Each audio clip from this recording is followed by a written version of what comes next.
నమస్తే, welcome to YR TV. నేను రంజిత్. తెలంగాణ రాష్ట్ర వ్యాప్తంగా జరుగుతున్న ప్రతి అంశాన్ని కూడా మీ ముందుంచే ప్రయత్నం చేస్తుంది వైఆర్ టీవీ. ఈరోజు ప్రధానంగా కూడా ఒక అంశాన్ని తెర మీదకి తీసుకొచ్చే ప్రయత్నం అయితే చేశాను. వాస్తవాలకు సంబంధించి ఈరోజు హైదరాబాద్ వ్యాప్తంగా పూర్తి స్థాయిలో ఎక్కడ చూసినా కూడా హైడ్రా పేరు అయితే మారుమోగుతున్న పరిస్థితి కనబడుతుంది. ఇక దానితో పాటు తెలంగాణ రాష్ట్ర వ్యాప్తంగా ఎక్కడ చూసినా కూడా హైడ్రా. ఈ హైడ్రాకు సంబంధించిన పంచాయతీ ఏంటి, దీనికి సంబంధించిన అంశం ఏంది, ఎందుకు కాంగ్రెస్ పార్టీకి సంబంధించి తిరుగుబాటు బాహుట మొదలైంది, ఎందుకు కాంగ్రెస్ పార్టీకి సంబంధించి అంతర్మథనం చెందుతున్నారు, కాంగ్రెస్ పార్టీలో ఆందోళనకు గల కారణాలేంటి, వీటన్నింటినీ కూడా నేను తీసుకొచ్చే ప్రయత్నం అయితే చేశాను. ఈరోజు సండే స్పెషల్ మాస్గా మంచి ముచ్చట్లయితే తీసుకొచ్చిన వాస్తవాల ప్రతిదృశ్యమే మన వైఆర్ టీవీ. ఎప్పుడైనా గుర్తుపెట్టుకోండి, ప్రజల కోసం. నాడు విపక్షం, నేడు విపక్షం, రేపు విపక్షం, ఎప్పుడూ ప్రజల పక్షం. ఇదే మన నినాదం, ఇదే మన ఎజెండా. ఏ రాజకీయ ఎజెండా కానీ ఎలాంటి ఎజెండాలు లేకుండా కేవలం ప్రజల ఎజెండా. రాజకీయ పార్టీలకు సంబంధించి ప్రజలకు అన్యాయం చేసినప్పుడు ఖచ్చితంగా కూడా బరిగీసి కొట్లాడేందుకు, వాళ్ళను బరిలో నిలబెట్టేందుకు మనం సిద్ధం చేస్తాం. రైట్, మొత్తానికి ఏం జరుగుతుంది తెలంగాణ రాష్ట్ర వ్యాప్తంగా అనేది ఒక చర్చనీయాంశంగా మారిన పరిస్థితి కనబడుతుంది. సో మొత్తానికి కాంగ్రెస్ పార్టీకి సంబంధించిన చాలామంది ఎమ్మెల్యేలు కూడా ఆ పార్టీ నుంచి వైదొలిగే అందుకైతే సిద్ధపడ్డట్టుగా తెలుస్తుంది. చాలామంది కూడా పార్టీ నుండి బయటికి వెళ్ళేందుకు సిద్ధపడ్డట్టుగా తెలుస్తుంది. ప్రధానంగా కూడా కొంతమంది ఎమ్మెల్యేలు, దాదాపుగా 11 మంది ఎమ్మెల్యేలు కూడా ఇక వద్దు బాబోయ్ కాంగ్రెస్ పాలన అంటూ కూడా తిరుగు ప్రయాణం మొదలుపెట్టిల్లు. వాళ్ళు బీఆర్ఎస్ పార్టీ గూటికి చేరే అవకాశాలు అయితే చాలా స్పష్టంగా కనబడుతున్నాయి. సో మొత్తానికి మనం తీసుకొచ్చిన సంచలనమైన అంశాలకు సంబంధించి ఎవరెవరు పార్టీ మారబోతున్నారు, ఎందుకు పార్టీ మారాల్సి వస్తుంది, దానికి సంబంధించిన అంశాలను కూడా మీ ముందుంచే ప్రయత్నం అయితే చేద్దాం. నిన్న ఒక ప్రధానమైన అంశం కూడా మనం చూసాం. ఏంటి అంటే హైడ్రాకు సంబంధించిన పంచాయతీ కొనసాగుతున్న తరుణంలో ఏం జరుగుతున్నది, ఎట్లా అనేది కూడా మనం చూసే ప్రయత్నం అయితే చేసాం. సో మొత్తానికి నిన్నటి ఎపిసోడ్లో జరిగిన కొన్ని అంశాలను కనుక మనం చూస్తే, మరి ఈరోజు కూడా వాళ్ళు మరొక్కసారి ఆ పేర్లు ఏవైతే ఉన్నాయో ఆ పేర్లకు సంబంధించి వాళ్ళు ఏంది పార్టీ మారేందుకు సిద్ధంగా ఉన్నారా లేదా అనేది కూడా ఒక్కసారి మనం చూడొచ్చు. నిన్న మనం ప్రధానంగా కూడా మార్నింగ్ న్యూస్లో చర్చించుకున్న హైడ్రా అడల్ అనుకున్నాం. చాలామంది హైడ్రా అడల్ అనుకోవచ్చు, లేకపోతే హైడ్రాకు సంబంధించి హైడ్రామ్ అనుకోవచ్చు, వాటెవర్ మేబీ ఏదైనా అనుకోవచ్చు. కానీ ఇక్కడ కొన్ని పేర్లు మీకు వినబడ్డాయి. ప్రధానంగా కూడా చాలా పేర్లు కూడా వినబడ్డాయి. ఆ పేర్లకు సంబంధించి కూడా ఒక్కసారి మీకు చూపించే ప్రయత్నం చేస్తా. ఆ పేర్లు ఏ పేర్లు, ఎందుకు వాళ్ళు కాంగ్రెస్ పార్టీకి సంబంధించి గుడ్ బై చెప్పే ఆలోచనలు ఉన్నారా ఏంది అనేది కూడా చూద్దాం. రైట్, ఇగో ఇక్కడ ఒకసారి మీరు అందరూ కూడా చూడొచ్చు. తెలంగాణ ప్రాంత బిడ్డలారా, నిన్న హైదరాబాద్కు సంబంధించి అంటే మొన్నటి రోజున జరిగినప్పుడు దానం నాగేందర్ కానీ, అరకపూడి గాంధీ కానీ, ప్రకాష్ కానీ, గూడెం మైపాల్ రెడ్డి కానీ వీళ్ళందరూ కూడా గైహాజరయ్యారు. ఏది హైడ్రాకు సంబంధించి పూర్తి స్థాయిలో హైదరాబాద్ వ్యాప్తంగా కూడా రివ్యూ మీటింగ్ అంటే సమావేశాన్ని ఏర్పాటు చేసి దానికి సంబంధించిన ఫలాలు ఎట్లున్నాయి, దాంతోపాటు దీన్ని ముందుకు ఎట్లా కొనసాగించాలి, దీన్ని రివ్యూ చేసి ఇంకా హైడ్రాకు సంబంధించి హైకమిషన్ ఫుల్ పవర్స్ ఏ విధంగా ఇవ్వాలి అని రకరకాలుగా కూడా ఇక ప్రభుత్వ పెద్దలు చెప్తే ఉన్నది అది నరం లేని నాలిక. ప్రభుత్వ పెద్దలు 1,00,000 ముచ్చళ్ళు చెప్తారు, కానీ వాస్తవాలు మాత్రం మనం చెప్పే ప్రయత్నం చేస్తాం. సో చాలామంది ఎమ్మెల్యేలు, దాదాపుగా ఇక్కడ ఉన్న దానం నాగేందర్ మీద ఎఫ్ఐఆర్ కేసు నమోదైంది. అరకపూడి గాంధీ సంబంధించి ఏదో అనుకుంటే ఏదో అయిపోయిందని అనుకున్నాడు. ఆయనతో పాటు ఇప్పటికే ప్రకాష్కు సంబంధించి ప్రకాష్ అన్న చాలా బాధలో ఉన్నట్టుగా తెలుస్తుంది. ఇక గూడెం మైపాల్ రెడ్డిని ఎట్లా బ్లాక్మెయిల్ చేసిళ్ళు, ఎందుకు బ్లాక్మెయిల్ చేసిళ్ళు అనేది మీ అందరికీ తెలిసిన విషయమే.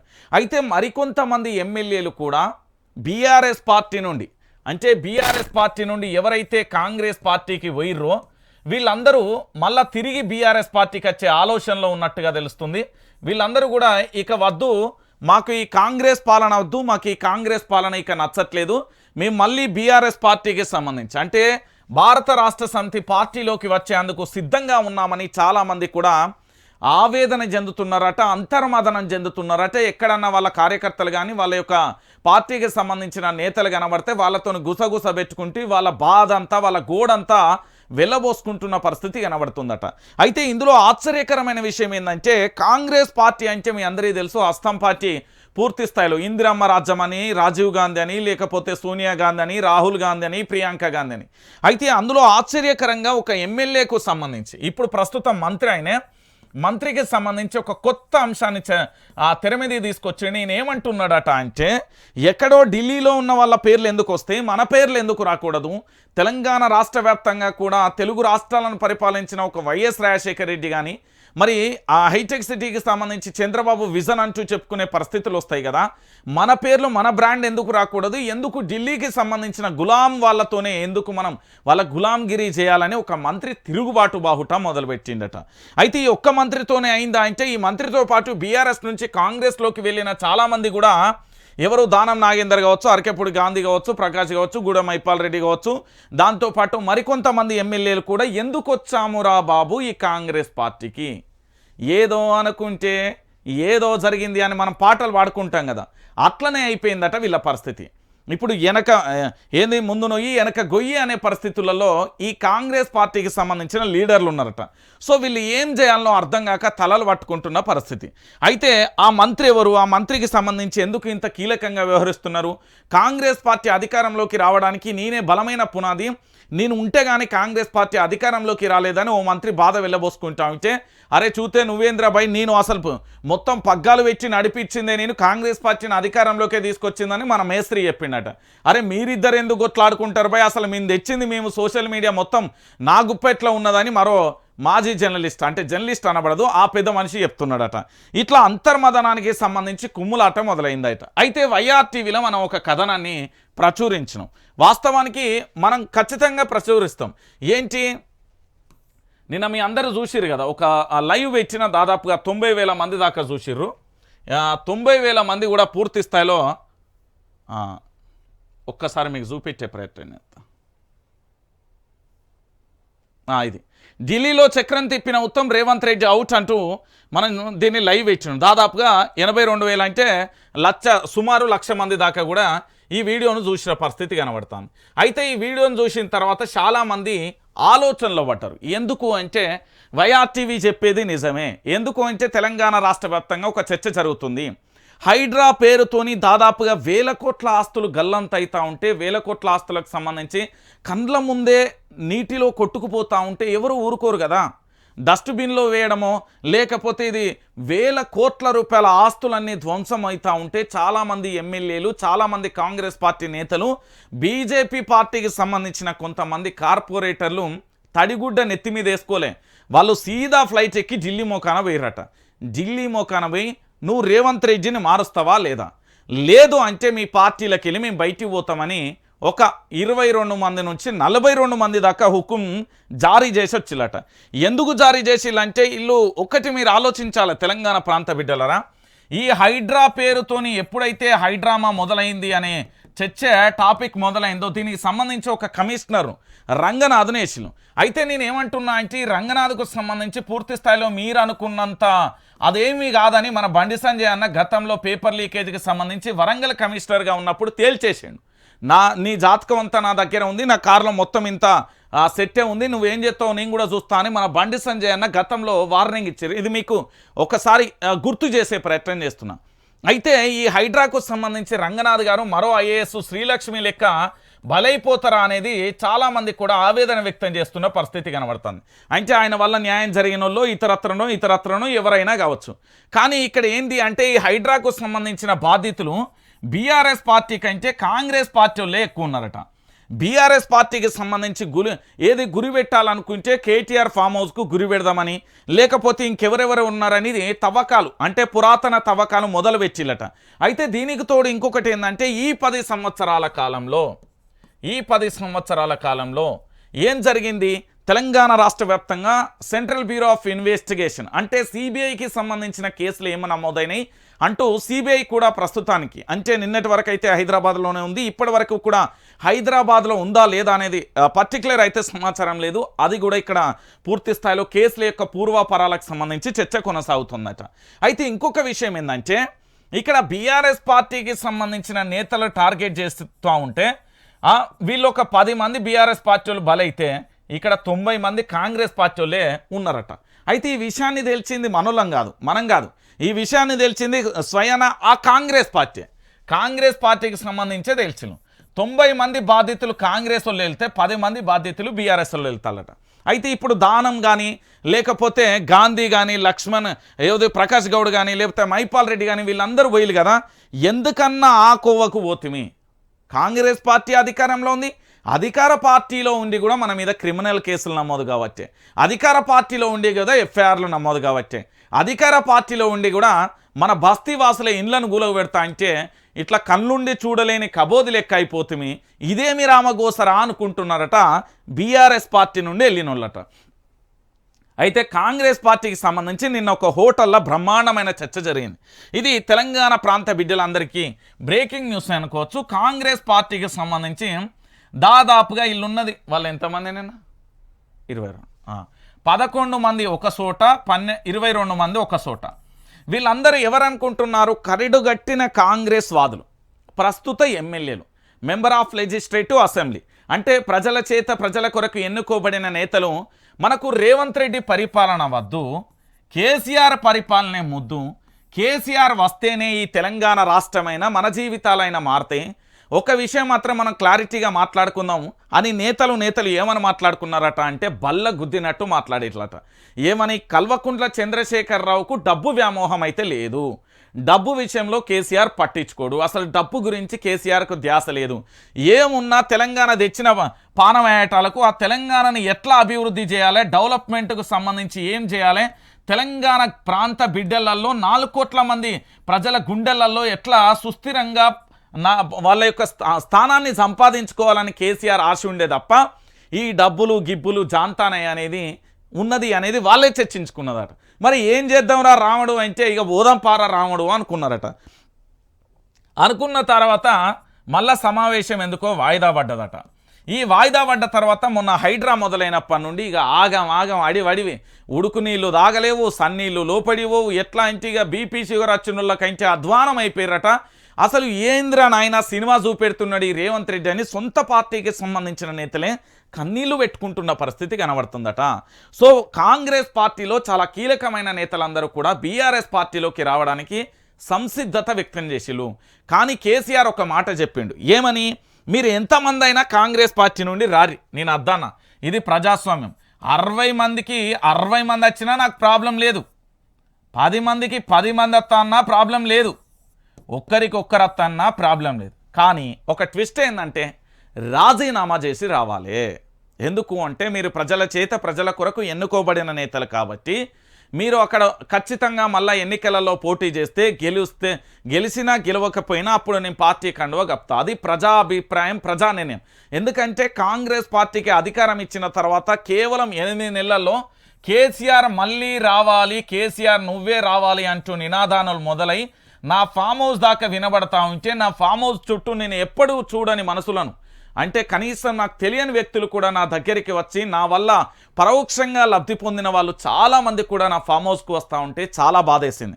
సో అని కేసీఆర్ ఒక కండిషన్ పెట్టినట్టు. అయితే రేవంత్ రెడ్డి ఏమనుకుంటున్నాడంటే నాకేమవుతుంది భయ్, నాది కాంగ్రెస్ పార్టీ, ఎవరు పోతారో చూస్తా, పొంగులేటి పోతాడా ఫామ్ హౌస్కి ఎసరు పెడతా, వివేక్ పెడతాడా ఫామ్ హౌస్కి ఎసరు పెడతా, పట్నం పోతాడా ఫామ్ హౌస్కి ఎసరు పెడతా, ఇంకెవరన్నా పోతారా హైడ్రాన్ తీసుకొచ్చి మళ్ళీ ఒక 2 రోజులు లొల్లి చేస్తా. ఇప్పుడు వీళ్ళకి పదవుల కంటే ఆస్తులను కాపాడుకోవడమే చాలా ముఖ్యం కాబట్టి ఖచ్చితంగా వీళ్ళు పార్టీ మారే ఆలోచనలో ఉండరు అంటూ వీళ్ళు ఒక లొల్లి పెట్టుకున్నారట. అయితే ఇక్కడ ఏంటి అంటే రేవంత్ రెడ్డి చాలా తెలివి కల్లోడు. ఒక విషయంలో నేను చెప్తాను, ఏది టాపిక్ డైవర్షన్ చేయడంలో తనకు తానే సాటి, తనకు ఎవరు లేరు సాటి అనేది చెప్పొచ్చు. ఎందుకంటే రుణమాఫీ పంచాయతీ మొత్తం డైవర్ట్ అయిపోయిన పరిస్థితి. నిన్న ఏది గురుకులాలకు సంబంధించిన స్కూళ్ళకు సంబంధించిన పిల్లల ఎపిసోడ్ పక్కకు పోయింది. దాంతో పాటుగా రాష్ట్ర వ్యాప్తంగా సమస్యలన్నీ కూడా పక్కకి వెళ్ళిపోయిన పరిస్థితి కనబడుతుంది. అయితే రేవంత్ రెడ్డి ఏం చేసిండంట అంటే లీస్టు తీసుకున్నాడట. ఎవరెవరు ఆ 28 మంది మొత్తం సమావేశమైన వాళ్ళు వాళ్ళ జాతకాలు తీసిండట. వీళ్ళ ఆస్తులు ఏంది, వీళ్ళ వ్యవస్థ ఏంది, వీళ్ళ కథ ఏంది, వీళ్ళు ఎక్కడి నుండి వచ్చిళ్ళు, ఏం కథ, వీళ్ళకి ఏ మైనస్లు ఉన్నాయి, ఏ ప్లస్లు ఉన్నాయి, అవన్నీ తీసుకొచ్చి 48 గంటలలో నా టేబుల్ మీద పెడతా అంటే నువ్వు 48 గంటలు కాదు 12 గంటలలో నీ పార్టీకే రాజీనామా చేస్తావు, నువ్వు ఏం చేసుకో అని మొహమాటంగానే చాలా మంది అనొచ్చిల్లట. అందుకే ఆయన ఏమీ చేయలేక కేవలం ఇతర రాష్ట్రాలలో జరిగే ఎన్నికల కోసం తెలంగాణలో హైడ్రా కొనసాగుతుంది అనేది వాస్తవం. నిజంగా చెప్పాలంటే తెలంగాణ రాష్ట్ర వ్యాప్తంగా ఇప్పుడు కూల్చివేసిన వాటన్నింటినీ మళ్ళీ చెరువులు చేస్తారా? ఇప్పుడు కూల్చివేసిన భవనాలను తీసేసి ఆ ప్రాంతం అంతా మళ్ళీ చెరువు చేయగలుగుతారా? నాగార్జున కన్వెన్షన్ కూలగొట్టిన పరిస్థితి యావత్తు తెలంగాణ సమాజానే తెలుసు. నేను ఇప్పటికీ అక్కడివేనా అది చెరువు లెక్క మారడు కదా. ఏ రోజైతే కోపం మీద మనం ఆవేశంగా ఎట్లయితే కూల్చేసి వస్తామో గట్లనే ఉన్నది. తట్టెను మట్టి తీయలే, ఓ రేకు తీసి పక్కన పెట్టిన దాఖలాలు లేవు. అంటే తెలంగాణ ప్రాంత బిడ్డలారా మీరు గుర్తుపెట్టుకోవాలి, ఇది వాస్తవం. సో రేవంత్ రెడ్డి వీళ్ళందరి జాతకం తీస్తే వీళ్ళు ఖచ్చితంగా కూడా కాంగ్రెస్ పార్టీలో ఇమడలేక చాలామంది కూడా ఏది గుతిక ఇట్లా నోట్ల నీళ్ళు పోసుకొని మింగలేక కక్కలేక చాలామంది ఉన్నారనేది వాస్తవం. దాదాపుగా చాలామంది కేసీఆర్ ఓకే అంటే రేపు పొద్దుగాల కాదు ఈ క్షణమే ప్రభుత్వం పడిపోతుంది. కానీ కేసీఆర్కి ఒక నియమం నిబద్ధత రాజకీయానికి సంబంధించి నిజంగా ఆయన దగ్గర ఒక మంచితనం ఉన్నదనుకోవచ్చు. ఏమన్నాడంటే ప్రజలు ఇచ్చిన ప్రభుత్వం అది, ప్రజలు ఏరికోరి తెచ్చుకున్న ప్రభుత్వం అది. ఏమని అంటే మార్పు మార్పు అనే సంకేతంతో తెచ్చుకున్న ప్రభుత్వం అది. మనమెందుకు కూల్చేస్తాం, మనకేం అవసరం? ప్రజలు పరిపాలన ఏందో చూడాలి. తెలంగాణ రాష్ట్రాన్ని తెచ్చిన కల్వకుంట్ల చంద్రశేఖరరావుకు ఆ తెలంగాణ రాష్ట్రాన్ని ఎట్లా అభివృద్ధి చేయాలి, అభివృద్ధి చేసి ఇక ఉన్న జీవిత కాలంలో ఎట్లా ప్రజల స్థానంలలో పదిలంగా ఉండాలి అనే ఆలోచన నాకుంటుంది. కానీ వాడికి ఏంది కొత్తగా వచ్చినోడికి ఎట్లా దోసుకోవాలి ఎట్లా దాచుకోవాలనే ఆలోచనలు వస్తుంది. ఈ రెండింటికి నక్కకు నాగలోకానికి ఉన్నంత ఫరక్ ఉంటుంది అనే విషయాన్ని తెలంగాణ ప్రాంత బిడ్డలు అర్థం చేసుకుంటారు. అర్థం చేసుకున్న రోజు ఖచ్చితంగా వాళ్ళకు తెలుస్తుంది అంటూ కూడా చెప్పిన పరిస్థితి కనబడింది. అయితే దీంట్లో కొన్ని ఆరాధీసే ప్రయత్నం చేస్తే కాంగ్రెస్ పార్టీకి సంబంధించి ఇప్పుడు తెలంగాణ రాష్ట్ర వ్యాప్తంగా కాంగ్రెస్ పార్టీ పరిస్థితి ఏంది అంటే 100కు 100% ప్రజలలో తమ యొక్క అంతిమంగా కూడా ప్రజల నుంచి భయంకరమైన వ్యతిరేకతను కూడగట్టిన పార్టీ ఏదైనా ఉన్నదంటే కాంగ్రెస్ పార్టీ. కేవలం 8 నెలల కాలంలో ఇక నువ్వు వద్దు జీవిత కాలంలో నీ ముఖం చూడొద్దు అంటూ తెలంగాణ ప్రాంత బిడ్డలు తెలంగాణలో ఇప్పటికిప్పుడు తెలంగాణలో ఎన్నికలలో జరిగితే పరిస్థితి ఏందో తెలుసా? కాంగ్రెస్కు పెద్ద గుండు సున్నాత్తది. అయితే చాలామంది ఏంది అంటే కర్ణాటకకు సంబంధించి కర్ణాటక ఎన్నికలను ఉదాహరణ చూసి ఇప్పుడు కర్ణాటకలో కూడా ముఖ్యమంత్రి మార్పు ఉండబోతున్నది. ఎందుకంటే ఆయన వాల్మీకి అనే స్కామ్ కానీ ఇంకొక స్కామ్ ఉచిత ఆర్టీసీ బస్సు వచ్చి అక్కడ ఎట్లా అంటే మామూలుగా లేదు. పంచాయతీ ప్రభుత్వానికి ప్రజలకు మధ్య ఒక పచ్చిగడ్డెత్తే బగ్గుమనే వార్ కొనసాగుతుంది. తెలంగాణలో కూడా ఇలాంటి పరిస్థితి పునరావృతం కాబోతుంది. అక్కడ సీఎంను మారిస్తే ఇక్కడ కూడా ఖచ్చితంగా సీఎంను మార్చే అవకాశాలు ఉంటాయి. దీనికి మీకు కొన్ని ఉదాహరణలు ఖచ్చితంగా కూడా క్లారిటీగా మరి రంజిత్ భాయ్ నువ్వు ఇంత క్లారిటీగా చెప్తున్నావు కదా, నీ దగ్గర ఉండే సాక్ష్యాలు ఏంటి అని చెప్పొచ్చు. మీకు ఏది ఈరోజు ఆదివారం శుక్రవారం రోజు సెక్రటరియట్లో ఒక రివ్యూ మీటింగ్ జరిగింది. హైడ్రాకు సంబంధించిన పనితీరు, హైడ్రాకు సంబంధించిన సమావేశం, హైదరాబాద్ పరిధికి సంబంధించిన గ్రేటర్ హైదరాబాద్కు సంబంధించిన నేతలందరికీ కూడా పూర్తి స్థాయిలో కూడా చెప్పిన పరిస్థితి కనబడుతుంది. ఆ సమీక్షా సమావేశానికి ప్రతిపక్ష నాయకుల సమీక్షా సమావేశానికి హాజరు కాలేదంటే లైట్ తీసుకుంటా.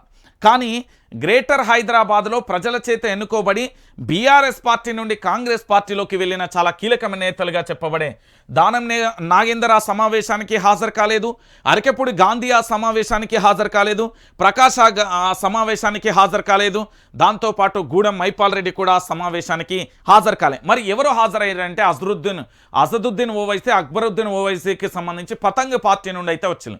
ఎందుకంటే ఫాతిమా కాలేజీని కూల్చే దమ్ము ఈ కాంగ్రెస్ పార్టీకి లేదు. చాలా క్లియర్ కట్గా మీరు ఆలోచించండి. మర్రి రాజశేఖర రెడ్డికి సంబంధించి గిక్కనే ఉంటాడు. ఆయన కాలేజీలను బుల్డోజర్లను తీసుకెళ్లి కూల్చేసేలు. నోటీసులకు సంబంధించి పరంపర ఎంత అంటే క్షణాలలో జరిగిపోయింది, కనురెప్ప వాల్చే అంత క్షణాలలో జరిగిపోయింది. కానీ ఆయనకు వాళ్లకు ఇక్కడ వర్తించే చట్టం మరి ఫాతిమా కాలేజీ విషయంలో ఎందుకు వర్తించదు అనేది తెలంగాణ ప్రాంత బిడ్డలందరూ కూడా ఆలోచించాలి.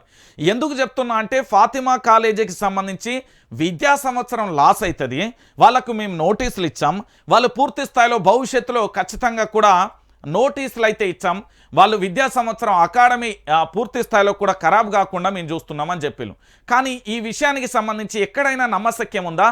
పతంగి పార్టీని చూస్తూ ఉంటే రేవంత్ రెడ్డి అన్న మాటలు చాలా గుర్తుకొస్తున్నాయి. గ్రామాలలోకి ఎవరన్నా వస్తే వాళ్ళ లాగులలో తొండలు సొరగొట్టుర్రి, షెట్టుకు గట్టేర్రి, ఈ డైలాగులన్నీ ఇప్పుడు కాంగ్రెస్ పార్టీకి పతంగి పార్టీని చూస్తూ ఇవన్నీ సొరగొట్టుకుంటున్నాయి అనేది క్లారిటీ వచ్చింది.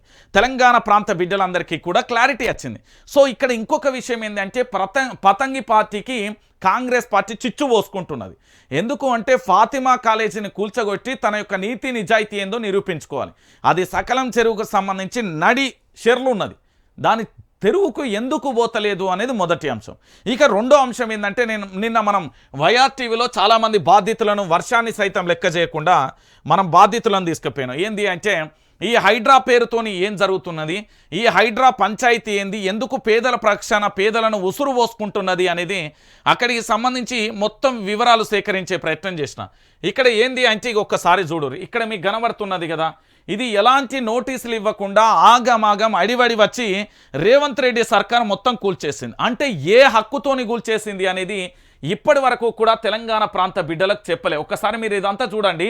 నోటీసులు లేకుండా వితౌట్ నోటీసులతోని ఎట్లా అంటే ఇక ఊరు మీద పడ్డ రాక్షసుల కంటే అధ్వానంగా కూడా మారిపోయే పరిస్థితి కనబడ్డది.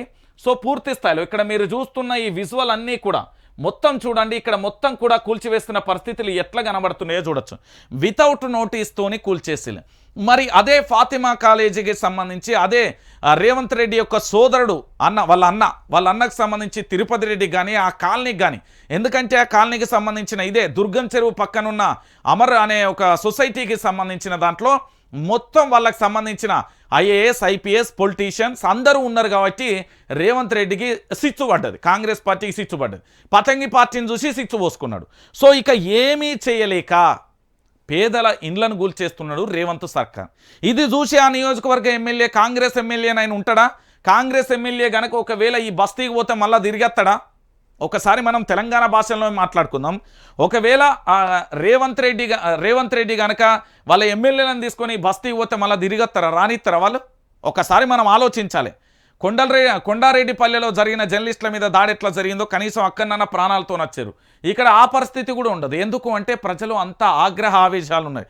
అరే తినే అన్నంలో మన్ను పోసిళ్ళు, దాంతోపాటు అక్కడ ఉన్న బట్టలు మొత్తం నీళ్ళు అయిపోయి వాన కొడతా ఉంటే బుల్డోజర్లు తీసుకొచ్చి అరే కూల్చేస్తే కూల్చేయి భయ్, సరే బఫర్ జోన్లు ఉంది, ఎఫ్టీఐఎల్ జోన్లు ఉంది, నువ్వు అంత మొగోడివి అయితే నీకు అంత రోషమే ఉంటే నువ్వు అంతా అన్నమే తింటే, తెలంగాణలో అన్నమే తింటే, మా చెరువుల కట్టల పోయించింది ఏం చూడకపోతే, ఏం తినకపోతే, అక్కడ ఏం కనబడకపోతే నిజంగా నువ్వు పోయి పొంగులేటి శ్రీనివాసరెడ్డి ఫామ్ హౌస్ కూల్చేయి. ఆ తర్వాత ఆ పక్కనే ఉన్న సంధ్య కన్వెన్షన్ లొల్లేందో చూడు. అక్కడి నుండి పోతే మళ్ళా పట్నం మహేందర్ రెడ్డి బండల మీద నడీసెర్ల బుడ్రాయిగా ఇచ్చినట్టుగా ఇచ్చిండు, ఆయన సంగతి చూడు. అక్కడి నుండి వివేకం సార్గా ఇచ్చింది. అక్కడి నుండి మళ్ళీ పోతే ఏది ఫాతిమా కాలేజ్ సంగతి చూడు. అప్పుడు నీ మొగతనం నీతి నిజాయితీ ఏందో చూపెట్టి, ఎవడు మొగోడో అని మల్కాజ్గిరికి రా, నువ్వు పోటీ చేద్దుదా, నీ మొగతనం ఏంది, నువ్వు మొగోడివైతే రానికి ముచ్చట్లు అక్కడ మాట్లాడిన బేవకూప్ ముచ్చట్లు కాదు. తెలంగాణ ప్రాంత బిడ్డలకి ఇక్కడ సమాధానం చెప్పు. నువ్వు ఏంది అంటే హైడ్రా పేరుతో హైడ్రా మాదు, నిజంగా నువ్వు కూలగొట్టదలుచుకుంటే నెక్లెస్ రోడ్డు మొత్తం ఆడున్న షాపింగ్ మాల్ అక్కడ ఉన్నాయి, మొత్తం బఫర్ జోన్లోనే ఉన్నాయి. మొత్తం బఫర్ జోన్ ఎక్కడ ఎఫ్టీఎల్లోనే ఉన్నది. ఆఖరికి ఇప్పుడు హైడ్రా కమిషనర్ ఉన్న బిల్డింగ్ కూడా ఎఫ్టీఎల్లోనే ఉన్నది. మరి వీటన్నిటిని కూల్చేస్తావా? ఆ దమ్ము ధైర్యం ఉందా? వీటికి మాటలు రావు. లింబునే పార్కు కానీ అక్కడ ఉన్న ఆ పార్కులు, ఇందిరా పార్కు, రకరకాలుగా ఉంటాయి ఆ పార్కుల పేరు, వాటన్నిటిని కూడా ఎఫ్టీఎల్ పరిధిలోనే ఉన్నాయి. మరి ఏంది సంగతి చెప్పగలుగుతావా రేవంత్ రెడ్డి? అంటే నువ్వు పేదోడిని ఎట్లా మోసం చేస్తున్నావు అంటే నానా రకాలుగా మోసం చేస్తున్నాడు ఈ రేవంత్ రెడ్డి. యనుమల రేవంత్ రెడ్డి కేవలం ఇతర రాష్ట్రాలలో జరిగే ఎన్నికల కోసం తెలంగాణలో హైడ్రా అనే హైడ్రామా కొనసాగుతున్నది. హైదరాబాద్ బ్రాండ్ ఇమేజ్ రోజు రోజుకు తగ్గిపోతూ ఉన్నది. అమరావతికి సంబంధించిన బ్రాండ్ ఇమేజ్ని పెంచడానికి నా హైదరాబాద్లో హైడ్రా పేరుతో చేస్తున్నావా? నిజంగా హైడ్రా నిజంగా కూడా దానికి పవర్సే ఉంటే ఫాతిమా కాలేజీని ఇతరత్ర కాలేజీని కూల్చిరా. లేదు అక్కడ విద్యార్థులకు సంబంధించిన అకాడమీ ఇయర్కు ఇబ్బంది ఏర్పడుతుందంటే డిసెంబర్ దాకా అడ్మిషన్లు ఉంటాయి. అది ఎవరికైనా తెలుసు. ఇంకొక విషయం ఏందో తెలుసా? అక్కడ విద్యార్థుల జీవితాలే కావచ్చు. నువ్వు నిన్న గూలగొచ్చిన రాయదుర్గం కానీ లేకపోతే ఇటు శంషాబాద్ ఎయిర్పోర్ట్ కానీ ఆ రాజేంద్ర నగర్ ఈ ఏరియాలలో మొత్తం గూలగొచ్చినావు కదా. ఆ కూలగొచ్చిన ప్రాంతాలలో పేదలు, అందులో చాలా మధ్యతరగతి వాళ్ళు, చిన్నపిల్లలు, వారితో పాటు వృద్ధులు, వికలాంగులు, వయసున్న వృద్ధులు, అంటే మంచంలో ఉన్నవారు, క్యాన్సర్ పేషెంట్లు, రకరకాల అనారోగ్య సమస్యలతో ఉన్న వాళ్ళందరి ఇల్లు కూల్చేసిన దుర్మార్గమైన, నీచమైన, నికృష్టమైన నీ ప్రభుత్వం. ఎందుకంటే ఒక ప్రభుత్వం ఒకరిని నాశనం చేస్తూ ఉంటుంది అంటే ఖచ్చితంగా కూడా వాళ్ళకు నోటీసులు ఇవ్వాలి, ఆ సమాన్ని పూర్తి స్థాయిలో బయటికి తీసుకొచ్చేందుకు సమయం ఇవ్వాలి, వాళ్ళకు పునరావాసం ఏర్పాటు చేయాలి, వారికి నష్టపరిహారం కట్టియాలి. ఇది విధి విధానాలు, చట్టంలో రాజ్యాంగంలో రాసిన విధానాలు. ఇక్కడ తెలంగాణలో ప్రజాస్వామ్యం ఉన్నదంటే ఎడమకాలు చెప్పు తీసుకొని కొడతారు తెలంగాణ ప్రాంత బిడ్డలు. తెలంగాణలో ప్రజాస్వామ్యం అనేది లేదు. తెలంగాణలో ఉన్నదల్లా కేవలం ఒకటే, యనుమల రేవంత్ రెడ్డి రాజ్యాంగం ఉన్నది. యనుమల రేవంత్ రెడ్డి అలియాస్ కాంగ్రెస్ పార్టీకి సంబంధించి టీడీపీ నుండి వచ్చిన గ్యాంగ్ యొక్క రాజ్యాంగం నడుస్తున్న తప్ప ఇక్కడ తెలంగాణలో పూర్తి స్థాయిలో ప్రజాస్వామ్యం కానీ ప్రశ్నించే హక్కు కానీ ఇతరత్ర ఏదీ లేదు. గుర్తుపెట్టుకో, ఇక్కడ పేదల జీవితాలతో ఆడుకుంటున్న రేవంత్ రెడ్డికి సంబంధించి తగిన శాస్తి పక్కా చెప్తున్నా. రేవంత్ రెడ్డి ఒక మాట చెప్తాడు, ప్రకృతి ఖచ్చితంగా సమాధానం చెప్తుంది అంటే ఖచ్చితంగా నీకు కూడా ప్రకృతి సమాధానం చెప్తుంది. ఏదో రోజు ఆ ప్రకృతి సమాధానం చెప్పిన రోజు అప్పుడు నీ పరిస్థితి ఏందో బయటకు వస్తుంది. నేనేమంటున్నానంటే తెలంగాణ ప్రాంత బిడ్డలారా చాలా వరకు కూడా హైడ్రామా మామూలుగా లేదు. సో ఈ కాంగ్రెస్ పార్టీ నేతలు వీళ్ళందరూ ఏం చేస్తున్నారట అంటే, ఇప్పుడు నేను చెప్పిన ఎపిసోడ్ అంతా చూసిరు కదా, అదంతా చూసిన తర్వాత ఎట్టి పరిస్థితులలో మనం కాంగ్రెస్ పార్టీకి రాజీనామా చేద్దాం. కానీ వాళ్ళు ఒక మాట డిసైడ్ నిజంగా కూడా వీళ్ళు ఒప్పుకోవచ్చు. వాళ్ళు రాజకీయ నాయకులు అనిపించుకున్నారు చూడు, ఆ పదం ఇక్కడ వర్తిస్తుంది. ఎవరైతే బీఆర్ఎస్ పార్టీ నుంచి కాంగ్రెస్ పార్టీ వేలో తిరిగి మళ్ళీ బీఆర్ఎస్ పార్టీ రావడానికి రకరకాలుగా ప్రయత్నం చేస్తున్న ఈ కాంగ్రెస్ పార్టీ నేతలు నిజంగా కూడా రాజకీయ నాయకులే అనిపించుకోవచ్చు. ఎందుకో తెలుసా, సమయం సందర్భం మనకి ఇంత నష్టం జరిగింది కదా, ఆగుదాం, వెయిట్ చేద్దాం. రేవంత్ రెడ్డి చేసిన ప్రతి తప్పును కూడా మన టైం టేబుల్లో మన టేబుల్ల మీద మొత్తం దాచేసి దాన్ని ఫ్యూచర్లో ఖచ్చితంగా ప్రజల బయట పెడదాం. అప్పటిదాకా రేవంత్ రెడ్డి ఏం చేస్తాడు, వాళ్ళ తమ్ముళ్ళు ఏం చేస్తారు, కాంగ్రెస్ పార్టీ మంత్రులు ఏం చేస్తారు, అధికారులు ఏం చేస్తారు, మొత్తం సేకరించే పనిలో ఈ బాధితులు ఉన్నారట. బాధితులు అంటే మళ్ళీ ఎవరు, బీఆర్ఎస్ పార్టీ నుండి పోయిన ఎమ్మెల్యేలు కావచ్చు, కాంగ్రెస్ పార్టీలో హైడ్రా పేరుతోని వాళ్ళ బంధువులు కానీ, వాళ్ళ కార్యకర్తలు కానీ, వాళ్ళ సుట్టపోలు కానీ, వాళ్ళ స్నేహితులు కానీ, లేకపోతే వాళ్ళ నియోజకవర్గానికి సంబంధించిన వ్యక్తులు కానీ కూల్చివేస్తూ ఉంచి అక్కడ పూర్తి స్థాయిలో కూడా ఒక మంట, మామూలుగా మంట అంటే అది లావా లెక్క అగ్ని కీలల లెక్క ఎగజిమ్ముతుంది. కానీ కాస్త సమయం పడుతుంది, వేచి చూద్దామనే ధోరణిలో వీళ్ళు ఉన్నారట. ఇది ఎపిసోడ్ అండి. మొత్తానికి బీఆర్ఎస్ పార్టీ నుండి వెళ్ళిన ఎమ్మెల్యేలు ఆ నెత్తి మీద ఏంది అంటే టవల్ వేసుకొని ఒక ఏడుసుడు కాదట, ఎందుకన్నా వత్తిమిరా కాంగ్రెస్కు నా తలపండు వలగా అని వాళ్ళకు వాళ్ళే తిట్టుకుంటూ వాళ్ళకు వాళ్ళే బాధపడుతున్న పరిస్థితులు ఒకటి. ఇక రెండోది ఏంటి అంటే పార్టీలోకి వచ్చి కేసులు నమోదు చేసుకోవడం, దాంతోపాటు పార్టీకి సంబంధించి పూర్తి స్థాయిలో పార్టీలోకి వచ్చి కేసులు నమోదు చేసుకోవడం ఒక అంశం అయితే, పార్టీలోకి వచ్చి వాళ్ళ సొంత కార్యకర్తలకు న్యాయం చేయలేకపోతున్నాం అనేది ఇంకొక ఎపిసోడ్ అయితే, ఇంకొక అంశం ఏంటంటే ఆ పార్టీలో అంటే కాంగ్రెస్ పార్టీలో జాయిన్ అయిన తర్వాత కూడా కాంగ్రెస్ పార్టీలో జాయిన్ అయ్యి కూడా ఉన్న ఇజ్జత్ మొత్తం తీసేసుకుంటున్నాం అనేది ఉన్నది. ఇప్పుడు కాంగ్రెస్ పార్టీ ఎమ్మెల్యేల భయం ఇది.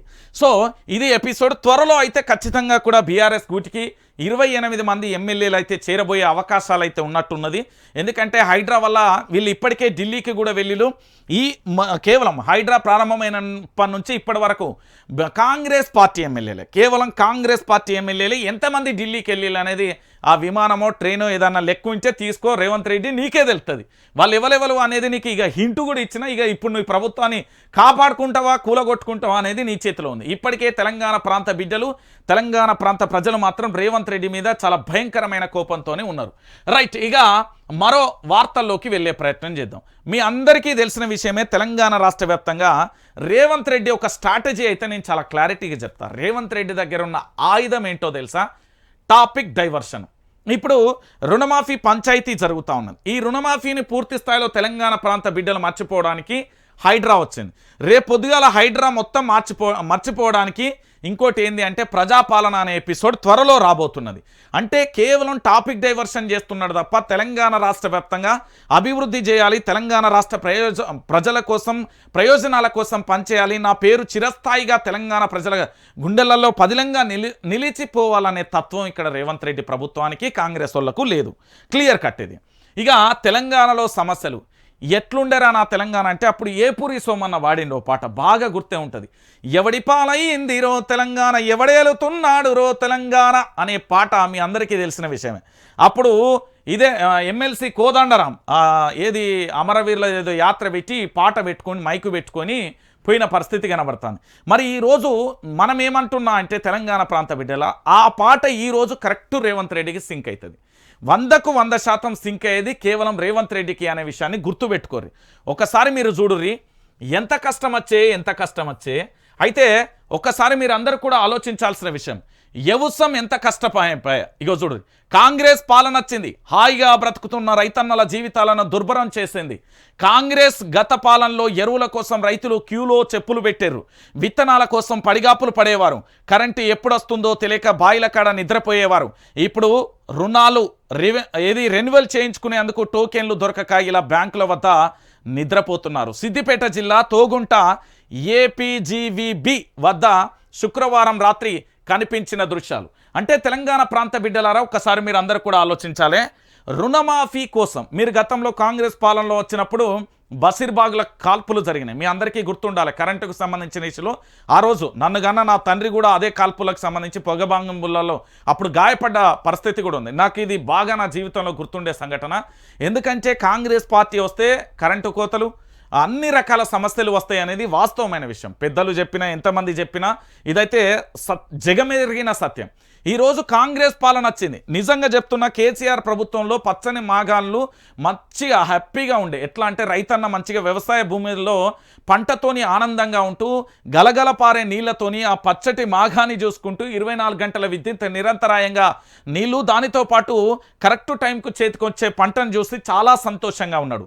కానీ ఈరోజు కాంగ్రెస్ ప్రభుత్వం వస్తే నిజంగానే రైతులను రోడ్డు పాలు చేస్తుంది, రైతులను ఆగమాగం చేస్తుంది. నేను నిజంగానే ఎందుకు ఈ విషయాన్ని చెప్పినా అంటే, డిసెంబర్లో ప్రభుత్వం వచ్చిన తర్వాత ప్రభుత్వం తీసుకునే తప్పుడు నిర్ణయాలు, ప్రభుత్వానికి సంబంధించి అన్నింటినీ కూడా పూర్తిగా నేను వ్యతిరేకిస్తూ ప్రతి విషయాన్ని కూడా రేవంత్ రెడ్డి చెప్పే ప్రయత్నం చేస్తే నా మీద అక్రమ కేసులతో పాటు రకరకాలుగా ఇబ్బందులు ఇబ్బందులు పెడతా ఉన్నాడు. నేను వాస్తవం ఏంది అంటే, అప్పుడు విపక్షం, ఇప్పుడు విపక్షం, ఎప్పుడు విపక్షం. నేను చేసిన పెద్ద మిస్టేక్ వల్ల క్షమించండి తెలంగాణ ప్రాంత బిడ్డలారా అన్న.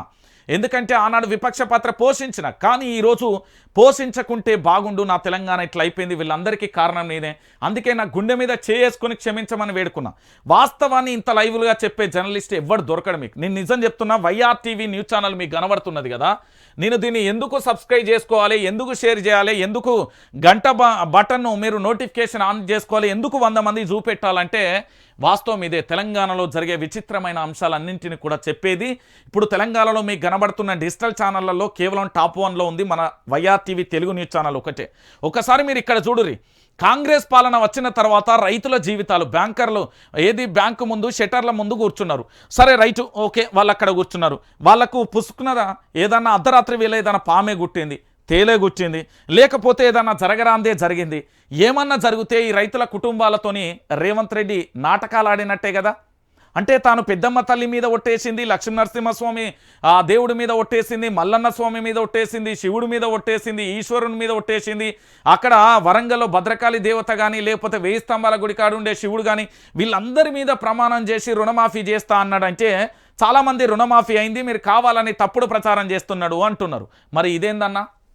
మన కళ్ళకు కనిపించే విధంగా 1, 2, 3, 4, 5, 6, 7, 8 మంది రైతులు, ఇంక ఇటు కూడా ఉన్నట్టున్నారు, 8 మంది రైతులు సిద్దిపేట జిల్లాకు సంబంధించిన తోగుంట మల్లినండి ఏపీజీవీబీ వద్ద శుక్రవారం రాత్రి కనిపించిన దృశ్యాలు.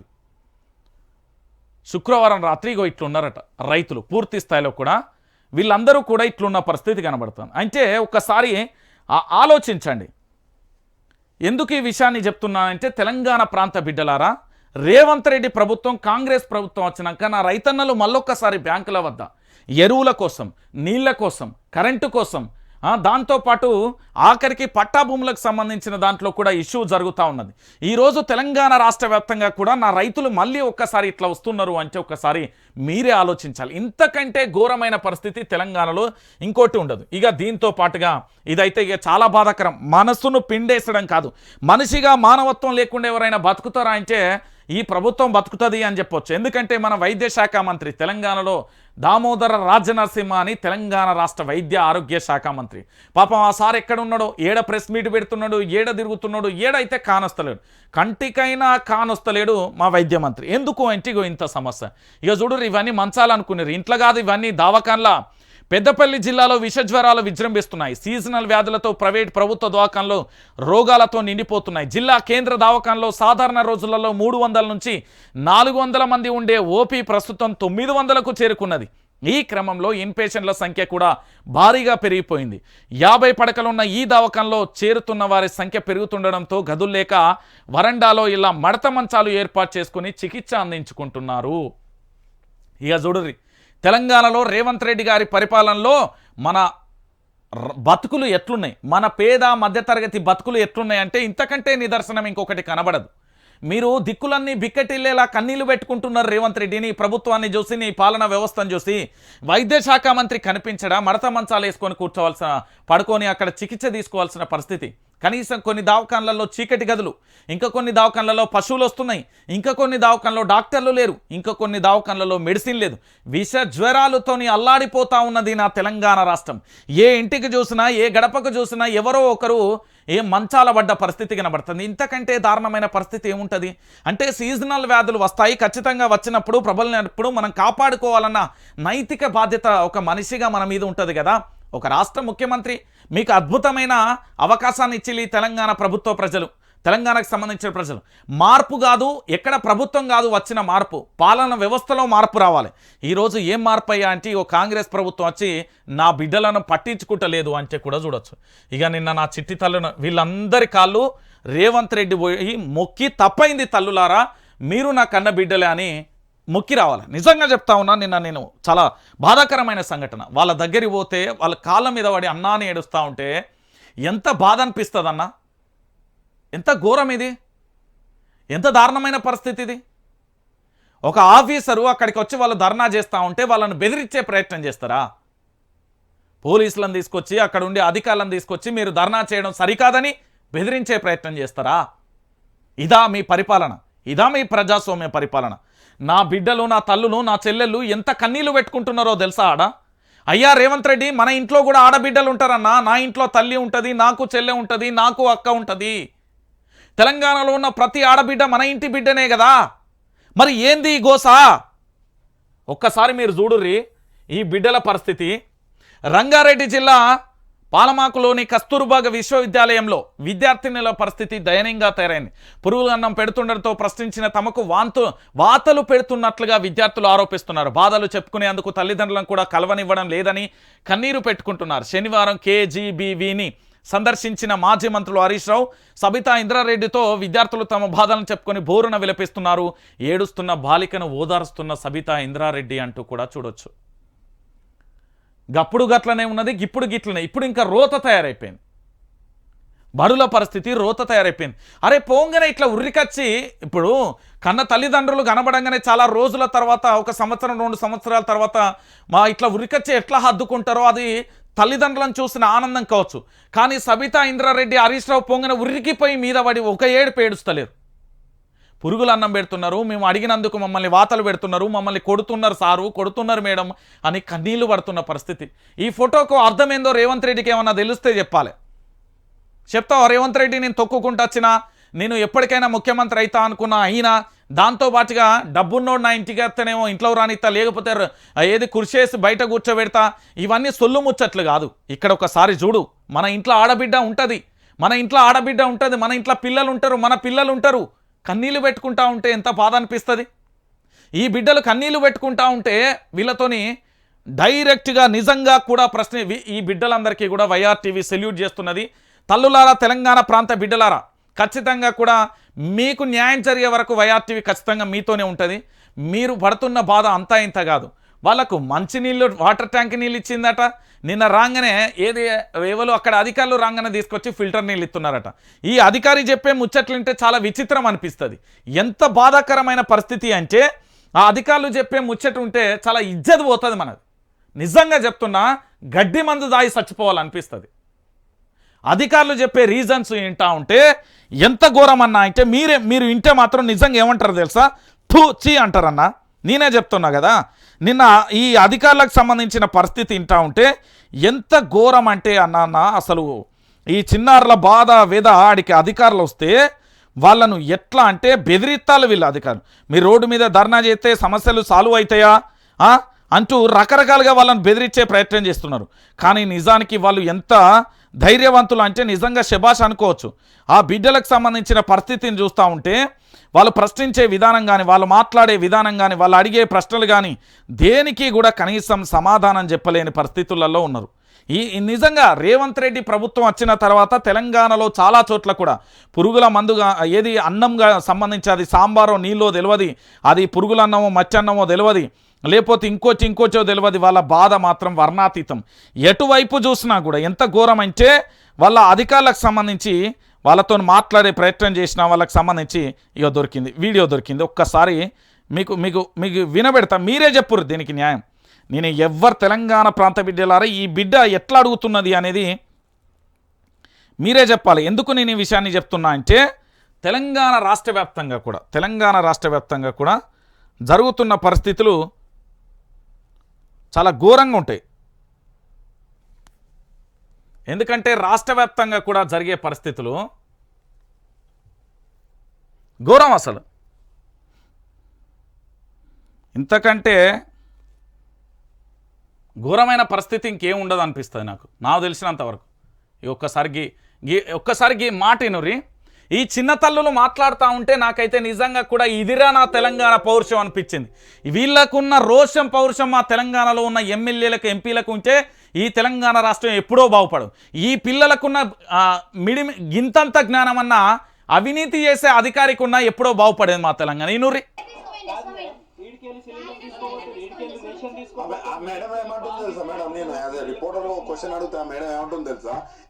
ఒకసారి పిల్లలు తిన్నూరి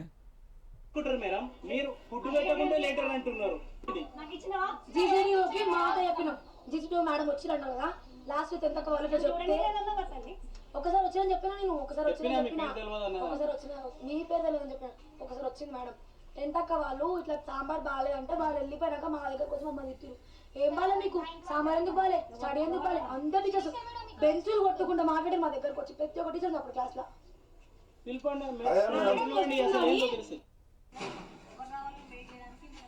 ఈనోర్రి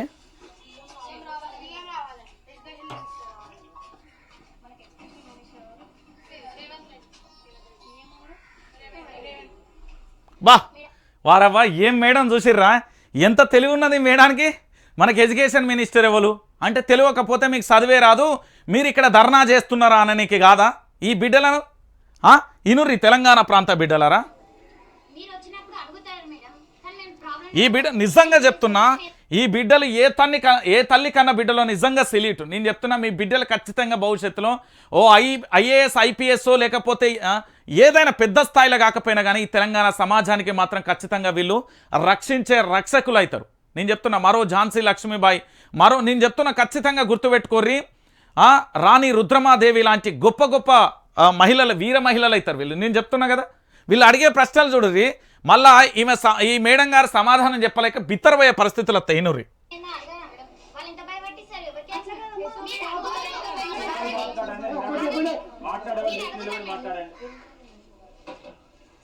మీరు అడుగుతారు మేడం, మేము చెప్పాము, భయపడతాము. టీచర్స్ వాళ్ళు మీరు చెప్తాం ప్రాబ్లం, మీరు ఓకే అంటారు, చేస్తామంటారు, కానీ లోపలికి పోయినాక మమ్మల్ని టీచర్స్ వాళ్ళు ఎంత టార్చర్ పెడతారు మీకు తెలియదు. అదే శబాస్ బిడ్డ, ఇది ప్రశ్న. ఇప్పుడు చెప్తుందా మేడం? ఇగో సమాధానం వినుర్రి. మళ్ళీ చూడంగా మీరు ఏమన్నారు కూడా అడగారు మేడం. ఎట్లిస్తాం మేడం? సరే ఓకేనట, చదువుకొని వచ్చింది మేడం, సరే ఓకే. అరే మేము ఎందుకు చెప్పాం మేడం? చెప్తాం మేడం. రేపు పొద్దుగాల మమ్మల్ని ఎట్లా కొడతారో తెలుసా మేడం మీకు? మీరు పోయినాక మమ్మల్ని ఏమంటారో తెలుసా మేడం అంటే సరే ఓకే అన్నది మేడం. ఇనురు ఈ బిడ్డ నిప్పు తెలంగాణ బిడ్డ మహిళ లాంటి ఇట్లుంటారు. ఇనురు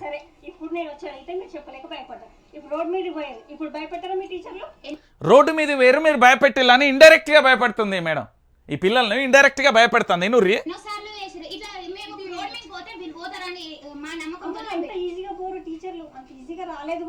ఎన్నో మెరిట్ ఎగ్జామ్స్ అయిన తర్వాత వచ్చిన ఎన్నో ఎగ్జామ్స్ దానికి వచ్చినప్పుడు చక్కగా స్టడీ చెప్పాలి, చక్కగా చూసుకోవాలి. అందుకే నేను రిజల్ట్ తెప్పిస్తున్నా. మీ రిజల్ట్ మీ సర్వే ఎంత ఉంది, వాళ్ళు ఎంత చదువు చెప్తున్నారు. ఇనుర్రి నిజంగా చెప్తున్నా, ఈ బిడ్డ మాట్లాడుతుంటే శబాస్ అనిపిస్తుంది. ఒక్కసారి ఏమంటుందో ఇనుర్రి. మేడం వాళ్ళు చదువు చక్కగా చెప్తే మా చదువు ఇట్లుండదు, మరి మనసు మంచిగా ఉంటది. వాళ్ళు స్టడీ చెప్పడం వల్లనే ఇట్లున్నాం మేము. వాళ్ళు ఎట్లా చెప్తారు? ఫిజిక్స్ టీచర్ ఒకటి ఫస్ట్ పేపర్ తీసిందంటే 10th పేపర్ కాకపోతే అదే అర్థమైందా? ఎట్లా అంటే మళ్ళీ రేవంత్ రెడ్డి కనుక ఈ వీడియో చూస్తే ముల్లోకాలు మొత్తం తిరిగి కళ్ళు బైర్లు గమ్మిపోతాయి. ఎవడు కొడితే దిమ్మ తిరిగి మైండ్ బ్లాక్ అవుతాడో, వైట్ ఆ రెడ్ అయితే అట్లయితుంది. ఈ చిన్నారి ప్రశ్నలు నిజంగా ముఖ్యమంత్రి దగ్గరికి ఈ చిన్నారిని తీసుకుపోర్రి, అప్పుడు ఎంబటే రాజీనామా చేపిస్తుంది ఈ బిడ్డ. ఇనురి ప్రతి కేజీబీవీలో ఫస్ట్ పోయిందంటే base line test CPT exams తెప్పించుకుంటా. ఎవరైతే సిపిటి ఎగ్జామ్స్ కాలేదా ఒక్క ఫోటో ఉంటాయమ్మా ఎగ్జామ్స్. మేడం కి మీకు సెండ్ చేస్తారు. ఎగ్జామ్ అయిపోయిన 3 డేస్ తర్వాత పెడతారు.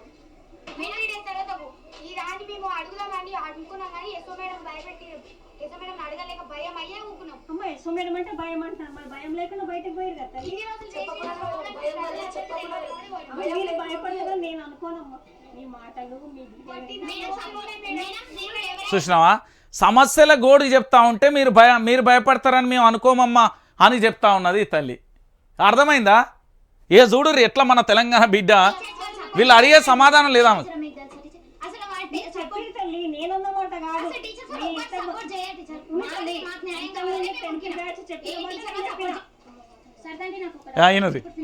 ఇనుర్రి ఇది సరిత ఆంటీ అట, మంచిగా ఇనుర్రి ఇది ఒక్క పదం. ఇగో ఇనుర్రి ఇది క్లారిటీగా వినండి. అది షెబాస్, ఇది కదా నా తెలంగాణ బిడ్డ అంటే. సరిత అంటే ఇన్ని రోజులు వాటర్ ట్యాంక్ నీళ్ళు ఇస్తావు కదా, ఇప్పుడు ఫిల్టర్ నీళ్ళు ఇస్తానం ఏందని అందరి ముంగట్నే బాహాటంగా ఆడింది. ఇది తెలంగాణ యొక్క గుండె ధైర్యం అంటే ఇది. ఇనుర్రి మళ్ళా వచ్చింది. ఇగో ఇనుర్రి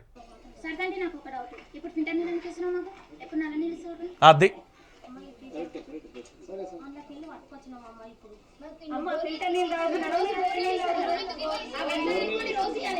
అది అర్థమైందా రేవంత్? ఓ రేవంత్ రెడ్డి గారు ఇను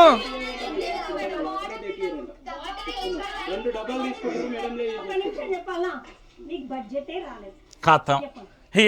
ఇక అధికారి ఏమయ్యా రేవంత్ రెడ్డి ఎంత అద్భుతమైన అధికారిని, సూపర్. అసలు నువ్వు నిజంగా గుంపు మేస్త్రి అని ఏ డైలాగ్లో ఏ సందర్భంలో అనుకున్నావు కానీ నేను ఇన్ని రోజులు నేను గుంపు మేస్త్రి అని ఏ ఒక్కరోజు నేను ఆ పదంతో పిలవలే కానీ ఇక నుండి వెళ్తా. ఇక చూడు మీ ప్రభుత్వంలో మీ అధికారి గారు చెప్తున్న మాటలు ఒక్కసారి వినండి. అరే బడ్జెట్ రానప్పుడు ఎవడు బడి నడపన్నాడు భయ్, మూసేసి ఆ పిల్లల్ని ఇంటికి పంపి అడ్డమైన తిండి పెట్టి ఆ పిల్లల ప్రాణాలు పోతా అంటే రేపు నీ కన్న బిడ్డకో నువ్వు కన్న కడుపు కోత జరిగితే అప్పుడు తెలుస్తుంది తల్లి. జరగాలని కోరుకుంటలేరు, నీ కడుపు కోత చూస్తే అప్పుడు తెలుస్తుంది. సరే మీ కేజీబీ సంగతి నేను అవసరం వేరే కేజీబీ చెప్తున్నా. ఆ ఎస్ఓస్ పిల్లల ఫుడ్ పెట్టాలని నాన్న యాతన పడి నుంచి అప్పులు తెచ్చి ఇంట్రెస్ట్ లకి పిల్లలకు పెడుతున్నారు. అది అయిపోయా బడ్జెట్ లేకపోతే మీకు తిండి ఎవరు పెట్టాలి? అయిపోయా ఎసు ఆడ అప్పులు తెచ్చిళ్ళు సప్పులు తెచ్చిళ్ళు. అరే ఎవరిదేమన్నారా మిమ్మల్ని? ఎవరిదేమన్నాడు? ఏం కథ? మీకు అప్పులు ఎందుకు తెచ్చాలు? మా బిడ్డలను మళ్ళీ ఈ మేడం మాట్లాడుతుంది. ఈ మేడం ఎవరో తెలియదు కానీ నాకు ఒక్కసారి కనబడితే పాపం మేడంకు ఉన్నదా ఒకటి సాల్వా, ఒక బొకే, ఒక జ్ఞాపిక అందజేద్దాం. అద్భుతమైన మేడం. ఎందుకంటే ఈ మేడం ఎంత అద్భుతంగా మా పిల్లలకు సమాధానం చెప్తున్నది అంటే, అరే బడ్జెట్ మా వాళ్ళు ఎసు అప్పులు తెచ్చి ఆడ తెచ్చి ఈడ తెచ్చి ఎవరిదేమన్నాడు? ఎవడు కాంట్రాక్ట్ పట్టన్నాడు? ఎవడు ఇవ్వమన్నాడు? ఏమవసరం ఇడ మూసేర్రి బాడీ మాకు శాతం అయితే లేదని రేవంత్ రెడ్డి చెప్పి ఆ రేవంత్ రెడ్డి ఎడ్యుకేషన్ అయ్యా మినిస్టర్ నువ్వే కదా మినిస్టర్ రేవంత్ రెడ్డి, మిస్టర్ రేవంత్ రెడ్డి మూసేయి, షట్ డౌన్ చేయి. నాకు పరిపాలన శాతం అయితే లేదని షట్ డౌన్ చేయి, పరిపాలన షట్ డౌన్ చేసి నాకు పరిపాలన శాతం అయితే లేదని చెప్పు. నువ్వు ఎడ్యుకేషన్ మినిస్టర్, నువ్వు ముఖ్యమంత్రి. నా బిడ్డల కడుపుగత తీసుకునే ముఖ్యమంత్రి నువ్వా? ఆ బిడ్డలు ఎట్లా అడుగుతున్నారు? ఆ బిడ్డల రోషం పౌరుషం చూస్తే అర్థమైతలేదా? వాళ్ళు ఈ బిడ్డలు ఎంత పెయిన్ అనుభవించి ఉండాలి, అంత బాహాటంగా మాట్లాడుతున్నా, ఎంత నరకం అనుభవించి ఉండాలి. అమ్మ బడ్జెటే లేదమ్మా, సింపుల్గా చెప్తా ఉన్నారు ఈరోజు. అరే తెలంగాణ ప్రాంత బిడ్డలారా ఒకసారి మీరు అందరూ కూడా ఆలోచించాలి. ఆ బిడ్డలు అంత ఘోరంగా అడుగుతున్నారు అంటే ఎంత ఘోరంగా, ఎంత బాధ అనుభవించి ఉండాలి, ఎంత టార్చర్ అనుభవించి ఉండాలి. ఒకసారి మీరే ఆలోచించుర్రి. ఈ బిడ్డలు ఎంత టార్చర్ అనుభవించి ఉంటే అంత బాహాటంగా అడుగుతారు. అరే బడ్జెట్ లేదమ్మా, మేమే అప్పులు సప్పులు లేదా, ఎవరిదేమన్నాడు? ఎవడు కాంట్రాక్ట్ పట్టన్నాడు? అంత అవసరమేంది? నా పిల్లలకు మొత్తం పురుగులన్న అన్నం పెట్టాల్సిన అవసరమే ఉన్నది. ఏం చేద్దాం అనుకున్నారు ఈ తెలంగాణను? ఏమైపోతుంది ఈ తెలంగాణ? ఎందుకు ఇట్లా అడివడివి చేస్తున్నారు అనే విషయానికి సంబంధించి ఇప్పటి వరకు కూడా సమాధానం లేని పరిస్థితి. ఇక దీని గురించి చెప్తున్న పరిస్థితి కనబడుతుంది. ఇక ఇది ప్రభుత్వ పరిపాలన, ఇది ప్రజాస్వామ్య పరిపాలన. ఇంకేమైనా ఉన్నదా? అదేంది ప్రగతి భవనం ఏంది కంచెబద్దలు వచ్చినా బోర్డు పెట్టినా అంటివి మహాత్మా జ్యోతిరావు పూలే ప్రజాభవన్ అని పెడితివి. అలా సమస్యలు ఏమైనా పరిష్కారం అవుతున్నాయా? నీ తెలంగాణలో సమస్య కాదు, నువ్వు వాళ్ళ పొద్దుగాల రాజీనామా చేసి పో. నీ కొడంగల్కే పోతావో లేకపోతే ఇంకెక్కడికైనా పోతావో పో. నాకు నీ పరిపాలన వద్దు, నువ్వు ముఖ్యమంత్రిగా అసలు అర్హుడే కాదు. రేవంత్ రెడ్డి చెప్తున్నా కదా, నీకు ఆ అర్హత కూడా లేదు. ఈయన ముఖ్యమంత్రి అట, చిన్న పిల్లలకు బోవెట్టని ముఖ్యమంత్రి మనకెందుకండి? ఒకసారి మీరే ఆలోచించాలి. ఒక్క పేపర్ కాదు ఇది, అన్ని పేపర్లలో ఇదే పరిస్థితి. ఇగో చూడురి, ఆడపిల్లల గోస కనిపిస్తలేదా? సీఎం రేవంత్ సిగ్గుండాలి. ప్రభుత్వంపై మాజీ మంత్రి హరీష్ రావు ఫైర్. మాజీ మంత్రి హరీష్ రావు సబితా ఇంద్రారెడ్డితో విద్యార్థినీలు ఆడబిడ్డలకు 2 కిలోమీటర్లు నడిచి ధర్నా చేస్తే స్పందించరా? ఇక చూడురి, 2 కిలోమీటర్లు నడిచి ధర్నా చేస్తే స్పందించరా? ప్రభుత్వం ఉన్నట్టా లేనట్ట? కర్రలు విరిగిపోయేలా కొడతారా? పిల్లలు భయంతో వణికిపోతున్నారు. వాళ్ళ బాధలు వింటే కన్నీళ్ళు వస్తున్నాయి. కేసీఆర్ సన్నబియ్యంతో అన్నం పెడితే గుడ్డు కారం పురుగులు అన్నం పెడతారా? 38 మంది పిల్లలు చనిపోయినా చీమ చిటుక్కుమన్నట్టు లేదా? రేవంత్తో ఫెయిల్యూర్ చీఫ్ మినిస్టర్. పాలమాకుల గురుకులాన్ని సందర్శించిన మాజీ మంత్రి హరీష్ రావు, సబితా ఇంద్రారెడ్డి అంటూ కూడా చూసిన పరిస్థితి. పిల్లల బాధ వింటే కన్నీళ్లు ఆగడం లేదు, భయంతో వణికిపోతున్నారు. మీరు వెళ్ళిన తర్వాత మమ్మల్ని కొడతారేమో అని భయపడుతున్నారు. పిల్లల్ని చూస్తే మాకే కన్నీళ్ళు ఆగడం లేదు. అన్నం పప్పులో పురుగులు వస్తున్నాయంటే అవి తీసి తినండి అని చెప్పి మరీ కొడుతున్నారు అంటూ కూడా చెప్పిన పరిస్థితి. ఇక చెప్పండి, ముఖ్యమంత్రి education minister Yanamala Revanth Reddy alias Telangana ముఖ్యమంత్రి గారు. ఇక చెప్పురు గుంపు మేస్త్రి గారు. అయ్యా గుంపు మేస్త్రి, చెప్తావా ఇప్పుడు? మరి నిజంగా చెప్తున్నా, నీ మీద గౌరవం రోజు రోజుకు పడిపోతున్నా. అది ఎందుకంటే నువ్వు నిజంగా చెప్తున్నా, ఫెయిల్యూర్ ముఖ్యమంత్రి ఎక్కడన్నా ఉన్నారా అంటే ఈ భారతదేశంలో తెలంగాణలో ఉన్న యనుమల రేవంత్ రెడ్డి. ఇక చూడు, పిల్లలు వణికిపోయి సబితా ఇంద్రారెడ్డి మీద పడి ఏడుస్తున్న పరిస్థితి కనబడుతుంది. ఎంత ఘోరం, ఎంత దారుణం ఇది! ఇంతకంటే అన్యాయం ఇంకేమన్నా ఉంటుందా? పురుగుల అన్నంలా పప్పులలా పురుగులు ఉన్నాయంటే తీసేసి తినండి అని చెప్పి మరీ కొడుతున్నారట. అయ్యా తల్లిదండ్రులు, మీకు దండం పెడతా, మీ కాళ్ళు మొక్తా, మీరు పోయి మీ పిల్లలు ఎట్లున్నారు వారానికి వారం ఖచ్చితంగా అడగండి. ఆడ చదువు కోసం పంపించి వాళ్ళ సావు దాకా దేకుర్రి. వాళ్ళు భయపడతారు పిల్లలు, పాపం వాళ్ళకేం తెలుస్తుంది? మీ తల్లిదండ్రులుగా మీ బాధ్యత. వాళ్ళకి ఏ బువ్వ పెడుతున్నారు, ఏం కథ, ఆ బల్లె సక్క లేకపోతే అలాకెళ్ళి తీసేయరు. ఇంకా మన ఊళ్ళల్లో బళ్ళు ఉంటాయి, ఇంకో బడికి పంపిరు. లేకపోతే రేవంత్ రెడ్డి వాళ్ళ ఉన్నది సెక్రటరియట్ దగ్గర పోయి నా బిడ్డకు మంచి సీటీపీ అని లొల్లిపెట్టుర్రి. తెలంగాణలో గిన్ని పరిస్థితులు ఉంటే ఈయన ఇట్లున్నాడు. ఇక రేవంత్తో ఢిల్లీ కటీఫ్. సీఎంపై రాహుల్ అసంతృప్తి, అధిష్టానంతో పెరిగిన గ్యాప్. నాడు రేవంత్ ఏం చెప్పినా తలూపిన పెద్దలు. ఇగో నేడు ఎదురు చూపులే తప్ప ఫలితం సున్నా. ఏం జరుగుతుంది? నెలలుగా నానుతున్న పీసీసీ చీఫ్, మంత్రివర్గ విస్తరణ అదిగో ఇదిగో అంటూ అబాస్ పాలవుతున్న సీఎం. రేవంత్తో అంటిముట్టనట్టుగా గాంధీలు. ఢిల్లీలో అపాయింట్మెంట్ కోసం సీఎం తంటాలు. తెలంగాణలో సభలకు రావాలంటూ పదే పదే విజ్ఞప్తి. రేవంత్ విజ్ఞప్తులను పట్టించుకొని రాహుల్ గాంధీ. ముఖ్యమంత్రి తీరుపై గుర్రుగా ఉన్న మల్లికార్జున్ ఖర్గే. అదును చూసి పావు కదుపుతున్న పార్టీ చీఫ్. ఉక్కిరి బిక్కిరవుతున్న సీఎం. సుడుర్రి, చెప్పింది నేను తక్కువ చెప్పిన అనుకుంటానా? మన దగ్గర ఎవిడెన్స్ ఖచ్చితంగా ఉంటుంది. అది కొత్త పీసీసీ చీఫ్ ఎంపిక నెలలుగా ఢిల్లీ హైదరాబాద్ మధ్య నలిగిపోతూనే ఉంది. సీఎం మంత్రులు ఢిల్లీకి వెళ్ళిన ప్రతిసారి కొత్త పేరు తెర మీదకి వస్తున్నది. ఈరోజు సాయంత్రం ప్రకటన వస్తుంది అంటూ ఎన్నో రోజులుగా ఊరుస్తూనే ఉన్నారు. ఆశావాహులకు టికెట్ ఖర్చు తప్ప అక్కడ తేలేది ఏమీ లేదు. త్వరలో క్యాబినెట్ విస్తరణ. ఈ ఏడాది ఫిబ్రవరి నుంచి సీఎం సహా మంత్రులు, కాంగ్రెస్ నేతల నోళ్లలో నానుతున్న మాట ఇది. ఎక్కే విమానం దిగే విమానం అన్నట్లుగా సీఎం రేవంత్ రెడ్డి కాలికి బలపం కట్టుకొని హైదరాబాద్ ఢిల్లీ మధ్య చెక్కలు కొడుతున్నారు. ఈ విషయం మీదనే 5-6 సార్లు ఢిల్లీకి వెళ్లారు. ఓ దశలో మంత్రివర్గ విస్తరణకు రాజ్భవన్లో ఏర్పాట్లు కూడా జరిగాయి. కానీ ఇప్పటి వరకు తేలలేని పరిస్థితి. తెలంగాణలో పీసీసీ చీఫ్ ఎన్నిక జరగలే, తెలంగాణ మంత్రివర్గ విస్తరణ జరగలే. రేవంత్ రెడ్డిని పక్కకు జరిపేళ్ళు. ఎందుకంటే ఆయన ఎప్పుడైనా బీజేపీకి వెళ్ళే అవకాశం ఉందట. రేవంత్ రెడ్డి భారతీయ జనతా పార్టీకి వెళ్ళే అవకాశాలు అయితే చాలా స్పష్టంగా ఉన్నాయట. టార్గెట్ పొంగులేటి. రేవంత్కు మంత్రికి మధ్య గ్యాప్. నెక్స్ట్ సీఎం ఆయనేనన్న ప్రచారం. పార్టీ ఫిరాయింపులతో కీలక పాత్ర. ప్రభుత్వంతో పొంగులేటి ప్రాధాన్యత తగ్గించే ప్రయత్నాలు. ఇమేజ్ని డ్యామేజ్ చేసేలా ఎత్తుగడలు. ఇది ఎప్పుడు చెప్పినాం మనం? 2 నెలల క్రితం చెప్పినాం. ఏం జరిగిందని చెప్పినా నేను దీన్ని అన్ని వివరిస్తా. ఒక్కసారి దీన్ని చదువుదాం. త్వరలో రాహుల్ గాంధీ వస్తారు. ఇది కూడా ఎదురుచూపు తతంగమే మిగిలిపోతుంది. వరంగల్ రైతు డిక్లరేషన్లో రాహుల్ గాంధీ ఇచ్చిన మాట ప్రకారం రైతులకు 2 లక్షల రుణమాఫీ చేశాం, త్వరలో భారీ బహిరంగ సభ నిర్వహిస్తామంటూ నెలలుగా ఉదరగొడుతున్నారే తప్ప కార్యరూపం దాల్చడం లేదు. ఆగస్టు 15 నాటికి రుణమాఫీ పూర్తి చేస్తామని, నెలాఖరులో సభ నిర్వహిస్తామని చెప్పిన రాహుల్ ఊహు అనడంతో వెనక్కి తగ్గక తప్పలేదు. పోచారం శ్రీనివాసరెడ్డికి ప్రభుత్వ సలహాదారుగా గుత్తా అమిత్ రెడ్డిని డైరీ కార్పొరేషన్ చైర్మన్గా నియమిస్తూ ఉత్తర్వులు కూడా జారీ అయ్యాయి. కానీ ఇప్పటి వరకు వారు బాధ్యతలు తీసుకోలేదు. అధిష్టానం నుంచి గ్రీన్ సిగ్నల్ రాకపోవడంతో ఇందుకు కారణమని చర్చ జరుగుతున్నది అనేది మరో అంశం. ఇంకా అసలు విషయానికి పోదాం. ఇది మీరైతే మొత్తం విన్నారు కదా. దాదాపుగా కేవలం పీసీసీ ఎంపిక మంత్రివర్గ విస్తరణ కోసం ఈయన ఎవరు తెలంగాణ రాష్ట్ర ముఖ్యమంత్రి యనుమల రేవంత్ రెడ్డి ఢిల్లీకి పోయిండు. ఢిల్లీకి పోయిన తర్వాత ఈ ఖర్చు అంత ఎవరిది? మనదే. ఆయన మంత్రివర్గ విస్తరణ కోసం పోయినా ఖర్చు మనదే, వాళ్ళ పార్టీ పీసీసీ ఎంపిక కోసం పోయినా మనదే ఖర్చు, పార్టీ వెళ్తే పోయినా మనదే ఖర్చు, ప్రతి ఒక్క తెలంగాణ బిడ్డ మీద ఖర్చు పడ్డది. ఇక ఇంకొక విషయం ఏంటంటే రేవంత్ రెడ్డికి ఇక్కడ రాహుల్ గాంధీకి మధ్య గ్యాప్ ఎట్లొచ్చింది, ఏం కథ అనేది చాలామందికి తెలియదు. ఇక చెప్తా నేను, ఇది మహాభారతమో లేకపోతే భగవద్గీతో రామాయణమో ఇంకేదో కాదు. ఇందులో అదన్న కనీసం భవిష్యత్తు తరాలకు మన జీవన విధానం ఏ విధంగా ఉండాలనే ఒక మాన్యువల్ బుక్ లెక్క మన జీవిత గమనాన్ని మన సాంప్రదాయం అన్నింటినీ చెప్తుంది. కానీ ఇక్కడ కాంగ్రెస్ పార్టీకి సంబంధించి ఎట్లున్నది అంటే వీళ్ళ పరిస్థితి, రేవంత్ రెడ్డి ఢిల్లీ కటీఫ్. ఎందుకు కటీఫ్ అయింది అంటే రేవంత్ రెడ్డి మీద ఇప్పటికే సొంత పార్టీకి సంబంధించిన కాంగ్రెస్ ఎమ్మెల్యేలు, ప్రస్తుత ఎమ్మెల్యేలు, వీళ్ళు కాంగ్రెస్ ఎమ్మెల్యేలు 28 మంది ఫిర్యాదు చేశారు. మీకు తెలుసో లేదో హైడ్రా ప్రారంభమైనప్పటి నుండి ఇప్పటి వరకు ఫోన్లు 1 కాదు 2 కాదు టక పోతూనే ఉన్నాయి. ఒకటి నెంబర్ 1. రెండోది ఏంటి అంటే రేవంత్ రెడ్డి నుండి ఆశించినంత పరిపాలన వస్తలేదు.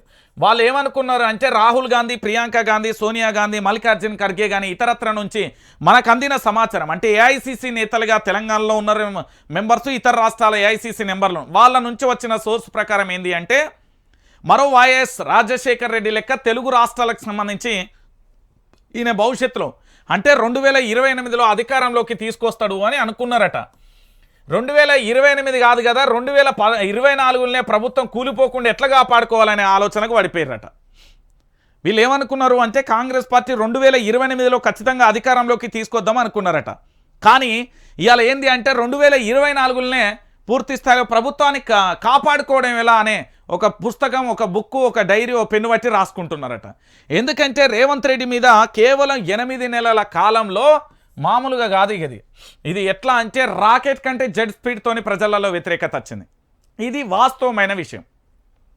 రాకెట్ కంటే జెడ్ స్పీడ్తోని వచ్చిన పరిస్థితి కనబడ్డది. ఎందుకు నేను ఈ విషయాన్ని చెప్తున్నా అంటే తెలంగాణ ప్రాంత బిడ్డలారా, కేవలం 8 నెలల్లో తెలంగాణ రాష్ట్ర వ్యాప్తంగా యనుమల రేవంత్ రెడ్డి మీద పూర్తి స్థాయిలో కూడా వ్యతిరేకత అనేది భారీగా కూడా నమోదైన పరిస్థితి కనబడింది. ఎందుకు నేను ఈ విషయాన్ని చెప్తున్నానంటే చాలా క్లారిటీగా గుర్తుపెట్టుకోరు.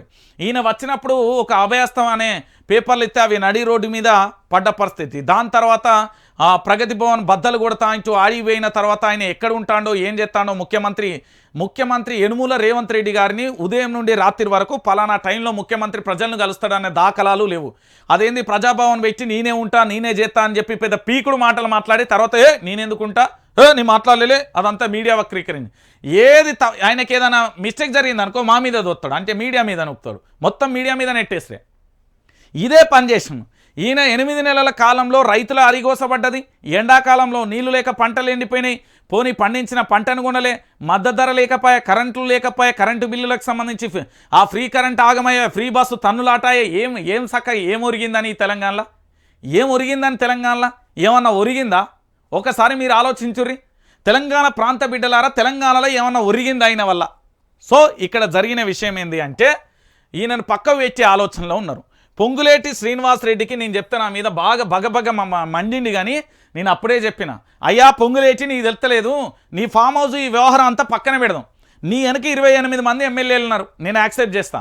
ఎప్పుడైతే పొంగులేటికి బగబగ మండింది మొదటి అంశం ఎక్కడా తెలుసా?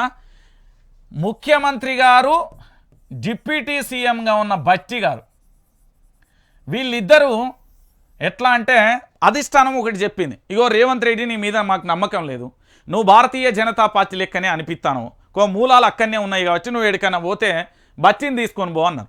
కథం వీళ్ళకు ఫస్ట్ గ్యాప్ ఎట్లా అంటే ఇక దూరం అయిపోయిన పరిస్థితి కనబడ్డది. తర్వాత ఏంటంటే వీళ్ళిద్దరు మంచి స్నేహితులైన దోస్తు మేరా దోస్త్ అనే కాడికి వచ్చింది. అదా అక్కడ మొదటి అంశం. రెండోది ఏంటి అంటే పొంగులేటి శ్రీనివాసరెడ్డికి నేను ఆ రోజే చెప్పిన, అయ్యా పొంగులేటి శ్రీనివాసరెడ్డి మొట్టమొదటిసారిగా మా మీద కేసులు పెడుతున్నది మీ ప్రభుత్వం. ఇదే లైవ్లో ఇక్కడి నుండే చెప్పిన, నీ కొడుకు వాత్సీలకు సంబంధించి మొదటగా బ్రేకింగ్ వచ్చిందే మీ యొక్క కాంగ్రెస్ పార్టీ సొంత మీడియాలా, ఆ తర్వాత బఫర్ జోన్ గురించి ప్రచారం అయిందే మీ పార్టీ యొక్క సొంత మీడియాలా, ఆ తర్వాత బ్యాంకులకు విదేశాలకు సంబంధించిన బ్యాంక్ ఏదైతే 80 కోట్ల షూరిటీ ఉందో ఆ షూరిటీ చెప్పిందే మీ యొక్క సొంత ఛానళ్ళు, మీ సొంత ఛానల్లే ఉంటాయి. దానికి ఉదాహరణ కూడా చెప్పిన ఈ పొంగులేటికి ఇదే లైవ్లో.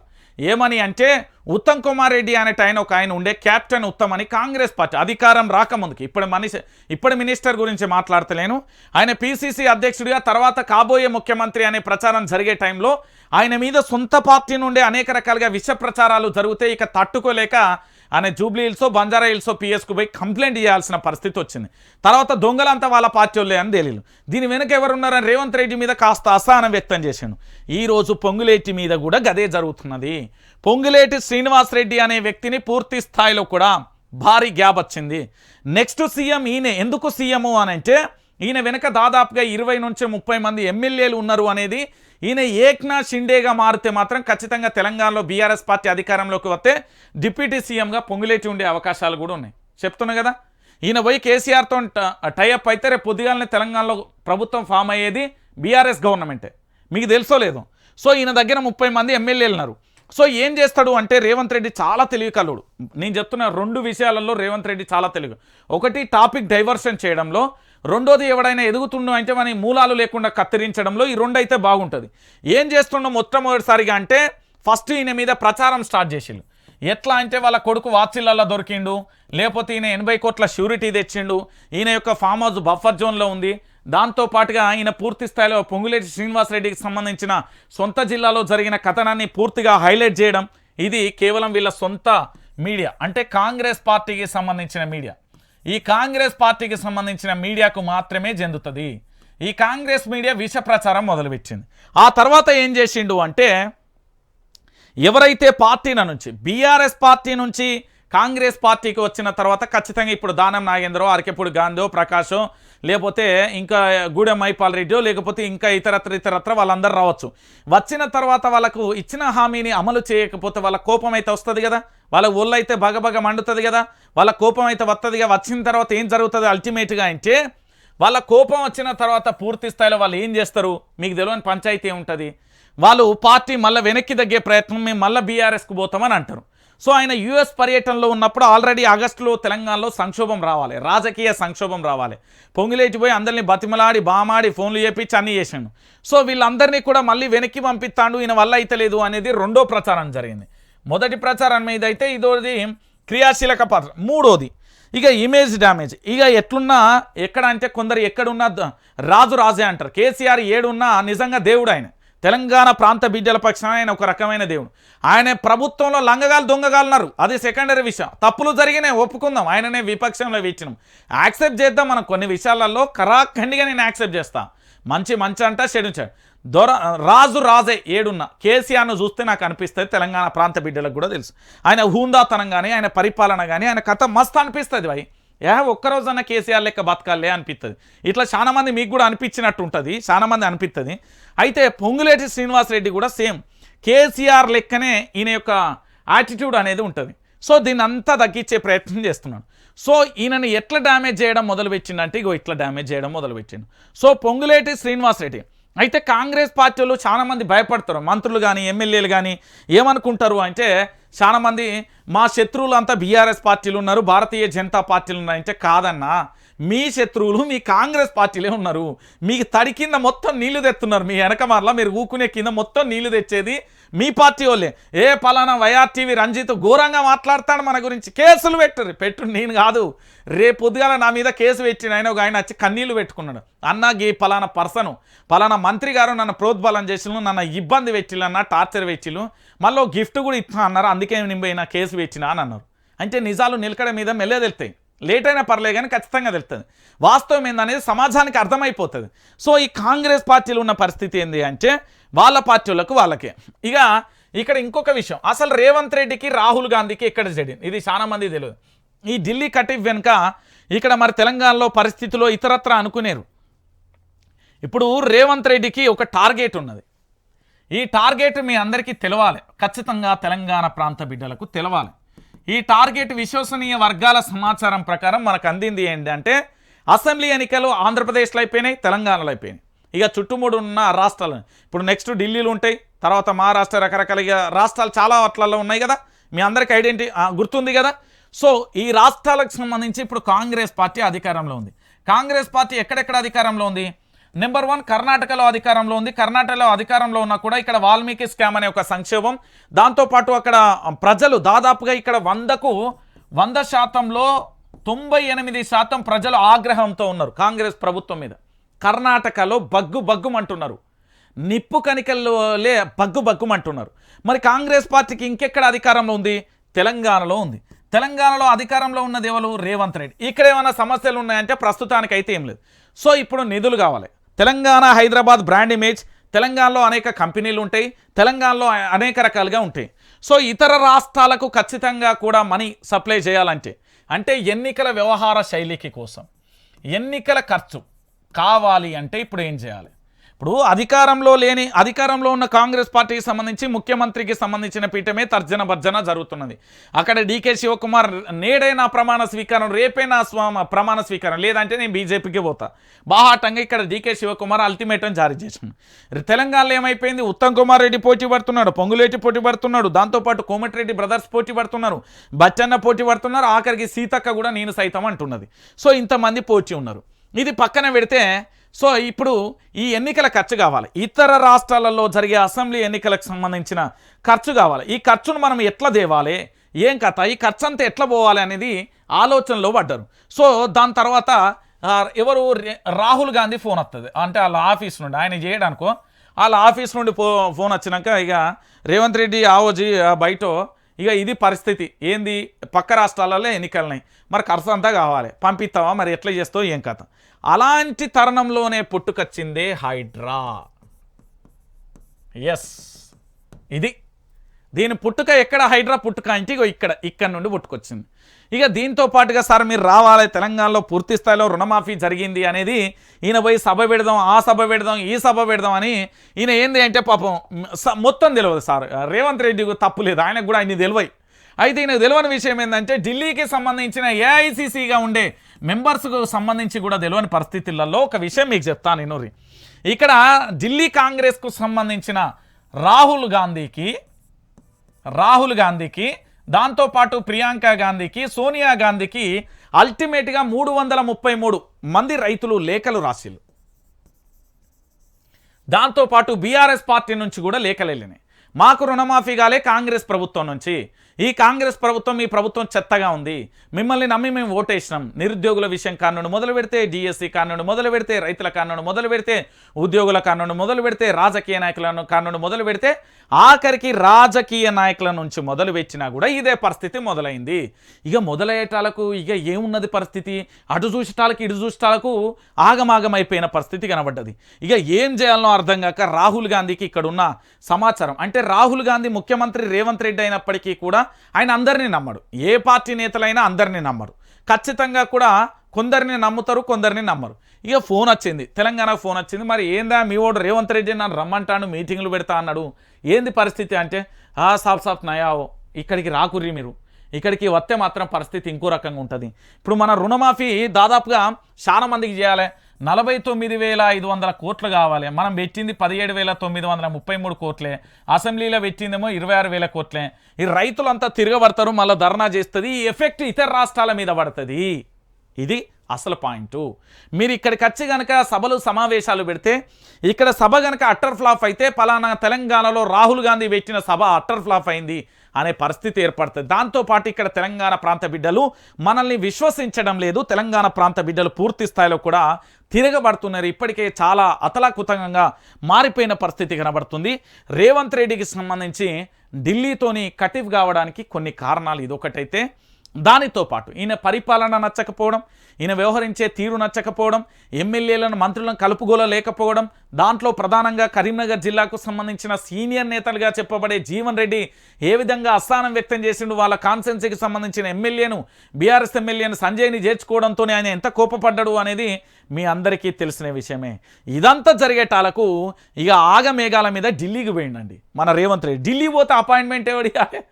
ఈయన తెలంగాణకు ముఖ్యమంత్రి కావచ్చు, తెలంగాణ ముఖ్యమంత్రి అయినా మీరు చిన్న లాజిక్ మర్చిపోకండి, ఆయన ముఖ్యమంత్రి కావచ్చు, మనం సామాన్యులను అసామాన్యులను కలవకపోవడానికి కారణం ఒకటి, పదవిలో ఉన్నప్పుడు. ఎందుకంటే వాళ్ళ చుట్టూ ఒక పిఆర్ఓ వ్యవస్థ ఉంటుంది, వాళ్ళ చుట్టూ పోలీస్ వ్యవస్థ ఉంటుంది, వాళ్ళ చుట్టూ ఇంకో రకరకాల వ్యవస్థ. ఆయన దగ్గరికి మనకు మధ్యలో గ్యాప్ చాలా ఉంటుంది. అంటే నదిని దాచేటప్పుడు బ్రిడ్జి ఎట్లుంటుందో ఆ బ్రిడ్జిని దాచిపోయేటట్టే వీళ్ళ దగ్గర కూడా ఆ రేవంత్ రెడ్డిని కలవాలన్నా ఎవరిని కలవాలన్నా ఇట్లనే ఉంటుంది. సో ఈ రేవంత్ రెడ్డిని ఇక దించే ప్రయత్నం స్టార్ట్ అయింది. ఎందుకంటే కర్ణాటకలో దించితే తెలంగాణలో కూడా దిస్తారా? క్వశ్చన్ కర్ణాటకకు సంబంధించిన మంత్రి లేవనెత్తిన ప్రశ్న. ఆ ప్రశ్న ఇక్కడికి ఉత్పన్నమైంది. దీంతో ఏం జరుగుతుంది అనే ఆందోళనలో రేవంత్ రెడ్డి ఉన్నాడు. ఇక రేవంత్ రెడ్డికి ఢిల్లీకి కటీఫ్ అయిపోయింది కదా, మరి ఇప్పుడు ఏం చేయాలి అంటే రెండో ప్లాన్ బి జరుగుతుంది.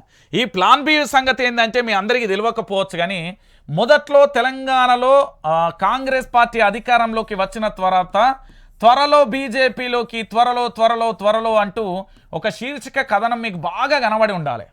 మా పెద్దన్న ప్రధాని నరేంద్ర మోడీజీ మాకు పెద్దన్న లాంటి వాళ్ళు అంటూ కూడా మన ఎవరు మన రేవంత్ రెడ్డి అనే చెప్పిండు.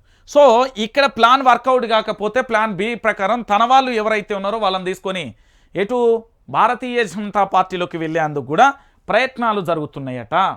సో ఇది ఒక అంశం. ఇక ఇట్లా ఒకటి కాదు, రకరకాలుగా కూడా ఈయన చేసే తప్పులు, దాంతోపాటు ఏకంగా అమెరికా పర్యటన పోయి తర్వాత ఈ పెట్టుబడుల సంగతి ఇదంతా ఎప్పటికప్పుడు ఆరాధిస్తుంది ఢిల్లీ నాయకత్వం.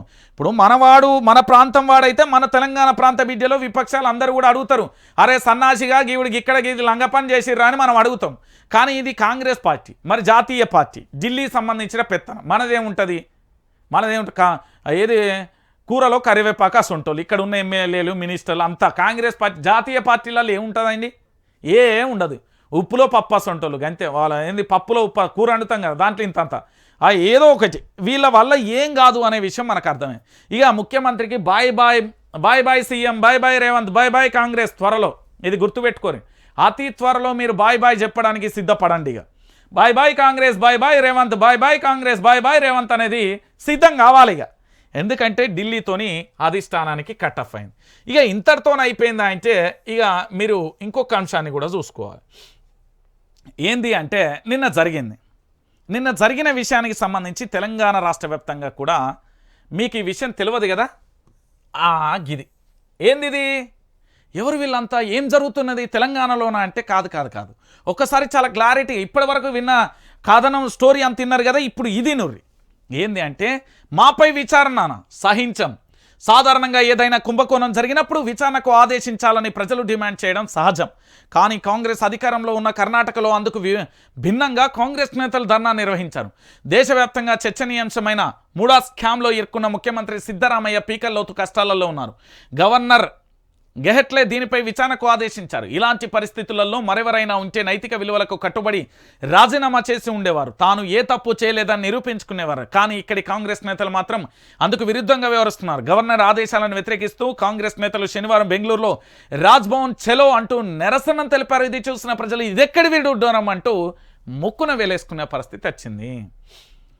కర్ణాటకలో ఒక స్కామ్ అయితే జరిగింది కదా, ఈ స్కామ్తోని తెలంగాణకు కూడా మూలాలు ఉన్నాయనేది తెలిసిపోయింది. ఈ స్కామ్కు సంబంధించి ఆడ సిద్ధరామయ్యకు టార్చర్ మొదలైంది. ఏంది అంటే రాజీనామా ఎప్పుడు చేస్తావు ఏకంగా గవర్నర్ గారే దీనికి విచారణకు ఆదేశించను. విచారణకు ఆదేశించడంతో ఇక ఏమి చేయాలన్న పరిస్థితి అర్థం కాకపోతే వాళ్ళ పార్టీలని ఎగేసి మీరు ఓర్రా చెలో రాజ్భవన్ ముట్టడి చేద్దాం పార్టీ అని కర్ణాటక కాంగ్రెస్ పోయింది. ఈ యొక్క దిక్కుమాలిన కాంగ్రెస్ సిగ్గు లేకుండా ఇంకా చేసిందే లంగ పని. అంటే ఇప్పుడు మనం ఉన్నాం, నేను ఏదైనా తప్పు చేసిన ముఖ్యమంత్రి హోదాలను నేను నైతిక బాధ్యత వహిస్తూ నా మీద విచారణ జరిగిన దానికి నేను విచారణకు హాజరవుతానంటూ పూర్తి స్థాయిలో కట్టుబడి ఉంటామంటూ మనం ఒకటి స్టేట్మెంట్ ఇవ్వడం. రెండోది నా తప్పు కనుక రాజీనామా చేస్తానని రాజీనామా చేయడం. కానీ నా మీదనే నువ్వెవడు విచారణకు ఆదేశించడానికి? ఈ గవర్నర్ గిరి ఏంది? నువ్వెవరు అసలు? తాడో పేడో తెలుసుకుందామని గవర్నర్ దగ్గర పోయి లొల్లి ఎత్తమా? చేయం కదా. నువ్వు చేసిందే లంగ పని. స్కామ్ అనేది బయట తెలుసు. అక్కడ కర్ణాటక ప్రజలు తూచి ఇదేం ప్రభుత్వం రా నాయన అనే కాడికి వచ్చింది. అర్థమైందా? కర్ణాటకలో మన కాంగ్రెస్ ఎంత అద్భుతం. వీళ్ళు లంగ పని చేసేది మళ్ళీ కర్ణాటక కాంగ్రెసే, స్కాములు చేసేది కర్ణాటక కాంగ్రెసే, మళ్ళీ విచారణ చేయొద్దని చెలో రాజ్భవన్ పోయిర్రంటే ఇక ఎంత నీతి కల్లోలు వీళ్ళు. శబాష్. ఇక ఇట్లుంటుంది కాంగ్రెస్. ఇక నిన్న మన ఉత్తమన్న పాపం ఉత్తమన్న ఏదో ముఖ్యమంత్రి అవుతాడని మనం ముచ్చట చెప్తే ముఖ్యమంత్రి అన్న బీఆర్ఎస్ మీదనే అటాక్ చేసే ప్రయత్నం చేస్తూ ఉన్నాడు. ఇక బచ్చన్న ఉత్తమ ఎవరు ఉత్తమ అని ఇక మామూలుగా కాదు మైకి దొరికింది కదా అని చర అని నిప్పులు నయ్యినట్టు నవ్వుతాను. అరే ఉత్తమ్ భాయ్ బట్టి భాయ్ మీకు తెలియదేమో, ఇక్కడ జర్నలిస్ట్ రంజిత్ అనే టైం ఉన్నా, నేను చెప్తాను ఆవేశపడకు. ఒకసారి అసలు ఏం జరిగిందో ఎందుకు మా జగదీష్ అన్న ఆవేశపడతాడో ఒకసారి చూపెడతా. నోట్ల కట్టలతో దొరికిన వాళ్ళు డెకాయిట్లు నోరు అదుపులో పెట్టుకుంటే ప్రజలే బుద్ధి చెప్తారు. ఉత్తమ్పై జగదీష్ రెడ్డి ఆగ్రహం. కాంగ్రెస్ ముఠానే రాష్ట్రాన్ని ముంచింది. హరీష్ రావు ఫైర్. కేసీఆర్ను తిడితే సీఎం అయితా అనుకుంటున్నావా? రాజగోపాల్ రెడ్డి మాటలకు ఉబ్బిపోయావా? బజారు భాషలో రేవంత్ రెడ్డిని మించిపోవాలని అనుకుంటున్నావా? వేముల ప్రశాంత్ రెడ్డి నిలదీత. ప్రాజెక్టులపై అవగాహన లేక కేసీఆర్పై విమర్శలు. సమ్మక్క బ్యారేజ్ లేకంటే దేవాదులకు నీళ్ళెక్కడిది? ఉత్తమ్ ఈ చిల్లర మాటలు, ఆ దాస్యం మండిపాటు ఏంది ఒక్కసారి నోరి. డెకాయిట్ అంటూ మాజీ ముఖ్యమంత్రి కేసీఆర్పై మంత్రి ఉత్తమ్ కుమార్ రెడ్డి చేసిన వ్యాఖ్యలపై బీఆర్ఎస్ నాయకులు భగ్గుమన్నారు. ఇక్కడ మీకు విషయం చెప్పాలి. ఈ డెకాయిట్ ఎవడు, లంగ్ ఎవడు, దొంగ ఎవడో ఇప్పుడు నేను చెప్తా. కొంచెం ఒప్పుకేబట్టు. ఉత్తమన్న ఎందుకు జర ఆవేశపడకు. వైఆర్టీవీలాగా మరి నేనే ముఖ్యమంత్రి అవుతానని సంకలు గుద్దుకొని కేసీఆర్ని అంటున్నావా? ఇప్పుడు నీ సంగతి చెప్తాను. ఇక ఈయన ముచ్చట ఏందో చెప్తాను నవ్వురి. తెలంగాణ ప్రాంత బిడ్డలారా, తెలంగాణ రాష్ట్ర వ్యాప్తంగా ఈయన ఉత్తమ్ కుమార్ రెడ్డి డెకాయిట్ అంటావా నువ్వు? ఒక ఇద్దరు ఉన్నారు, వాళ్ళిద్దరిని మీకు ముచ్చట్లు చూపెట్టిన తర్వాత ఇక మీకు గట్టిగా చూపెడతాయి వీడియోలన్నీ. ఉత్తమ్ కుమార్ రెడ్డి స్కామ్ ఎంత అనుకుంటారు మీరు? తెలంగాణలో మంత్రిగా ఉన్న ఉత్తమ్ కుమార్ రెడ్డి గారి స్కామ్ ఎంత అనుకుంటారు మీరు? అందాద మీరు స్కామ్ ఎంత అనుకుంటారు?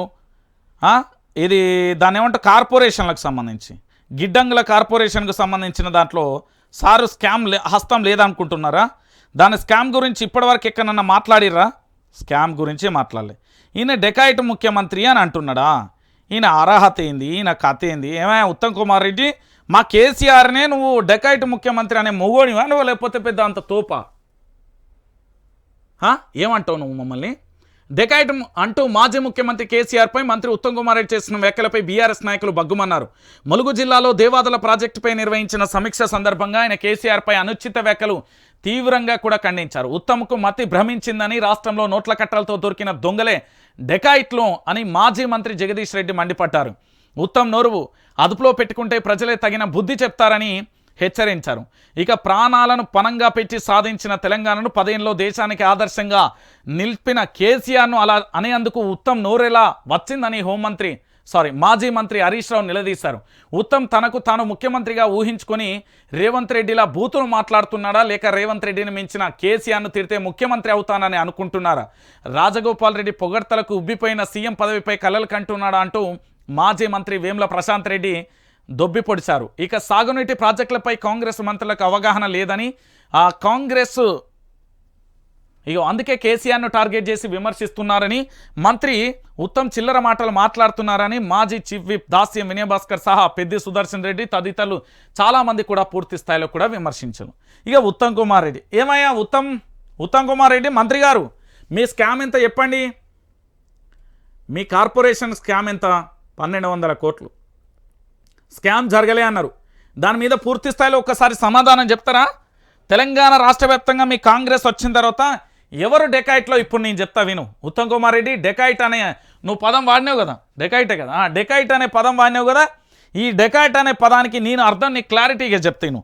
తెలంగాణ రాష్ట్ర వ్యాప్తంగా కూడా ఈ డెకాయిట్ ఎవరు, ఈ కథ ఏంది, ఎందుకు మాట్లాడినో, ఏం కథ, ఇప్పుడు తెలంగాణ ప్రాంత బిడ్డలకు నువ్వు సమాధానం చెప్పాలి. ఎందుకు చెప్పవో ఇప్పుడు నేను చెప్తా. డెకాయిట్ ఎవరు? నువ్వు ఏది కేసీఆర్ని అనేంత తోప, లేకపోతే నీకు ఏ అర్హత ఉన్నదని తెలంగాణ రాష్ట్రకు సంబంధించిన మాజీ ముఖ్యమంత్రి వర్యులు, తెలంగాణ ఉద్యమ నేత రథసారథిని పట్టుకొని నువ్వు డెకాయిట్ అంటావా?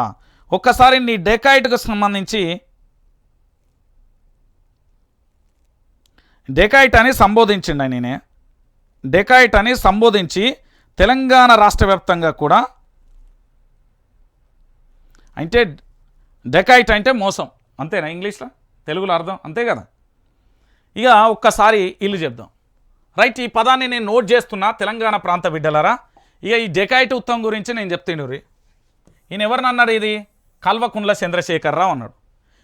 తెలంగాణ ఉద్యమంలో రేవంత్ రెడ్డి పాత్ర ఏంది ఒకసారి చెప్పు ఉత్తమ్. ఇప్పుడు మరి ఎవరు డెకాయిట్? తెలంగాణ ఉద్యమంలో జై తెలంగాణ అని తెలంగాణ నినాదం చేసింది ఎవరు?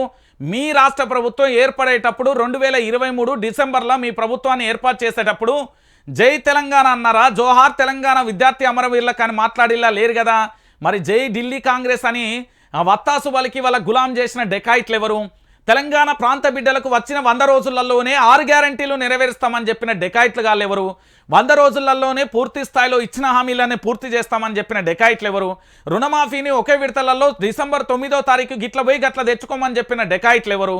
తెలంగాణ రాష్ట్ర వ్యాప్తంగా నిరుద్యోగులకు సంబంధించి పూర్తి స్థాయిలో కూడా న్యాయం చేస్తామని, వాళ్ళకు పోస్టులు ఇస్తామని ఫిబ్రవరిలో గ్రూప్ 1, గ్రూప్ 2, 3 అనేక పోస్టులు ఇస్తామని చెప్పిన డెకాయిట్లు ఎవరు? తెలంగాణ రాష్ట్ర వ్యాప్తంగా కూడా రైతు బంధు ఇప్పటి వరకు ఇవ్వని డెకాయిట్లు ఎవరు? రైతు భరోసా ఇవ్వని డెకాయిట్లు ఎవరు? రైతులకు సంబంధించి పూర్తి స్థాయిలో తెలంగాణలో అక్రమ కేసులు పెడుతున్న డెకాయిట్లు ఎవరు? తెలంగాణకు సంబంధించి పూర్తి స్థాయిలో మొన్న ఒక బ్యారేజ్ కూలిపోతే దాని గురించి వారం రోజులు దాచిన డెకాయిట్లు ఎవరు? తెలంగాణలో కనీసం జై తెలంగాణ అనే నినాదం చేయని డెకాయిట్లు ఎవరు?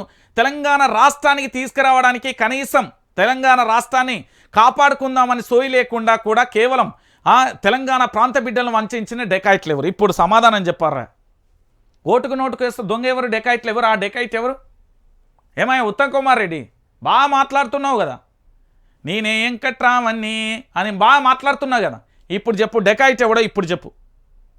అరే తెలంగాణ ఉద్యమాన్ని 14 సంవత్సరాల పాటు నిర్విరామంగా పోరాటం చేసి తన ప్రాణాన్ని సైతం పణంగా పెట్టి 1200 మంది విద్యార్థుల ఆత్మ బలిదానాలతోని, అనేక మంది విద్యార్థుల ఒంటి మీద గాయాలతోని, అనేక మందికి పూర్తి స్థాయిలో రక్తతర్పణం చేసి, అనేక మంది కేసులు జైళ్ల పాలతోని వాళ్ళ జీవితాలను సర్వనాశనమైనా పర్వాలేదు, వచ్చే జనరేషన్ బాగుంటే చాలని జీవితాన్ని త్యాగం చేసి ఉద్యమ రథసారథి ఈ తెలంగాణను తెచ్చిన కేసీఆర్ నీకు డెకాయిట్ అయిందా? తెలంగాణ ఉద్యమంలో నీ పాత్ర ఏంది? మీ ముఖ్యమంత్రి పాత్ర ఏంది? ఒకసారి చెప్తావా? మీ పొంగిలేటి పాత్ర ఏంది? కొండ సురేఖ పాత్ర ఏంది? మీ సీతక్క పాత్ర ఏంది? చెప్పు జరా. తెలంగాణ ఉద్యమంలో మీ పాత్ర ఏందో కూడా చెప్పు. ఈ హామీలు ఇచ్చి నెరవేర్చిన వాళ్ళు మీరందరూ డెకాయిట్లు. బాజాప్తగా తెలంగాణ ప్రజలు అంటారు. ఇప్పుడు డెకాయిట్ ఎవడో తేలిపోయింది కదా. ఇక దీని గురించి పట్టుకొని మా కేసీఆర్ అని అంటారు మీరు. డెకాయిట్ అనే పదం కాదని ఆయన మీరు కేసీఆర్ అనే పదం మాట్లాడాలంటేనే ఫస్ట్ మీ డైపర్ తడిసిందో లేదో చూసుకోరు.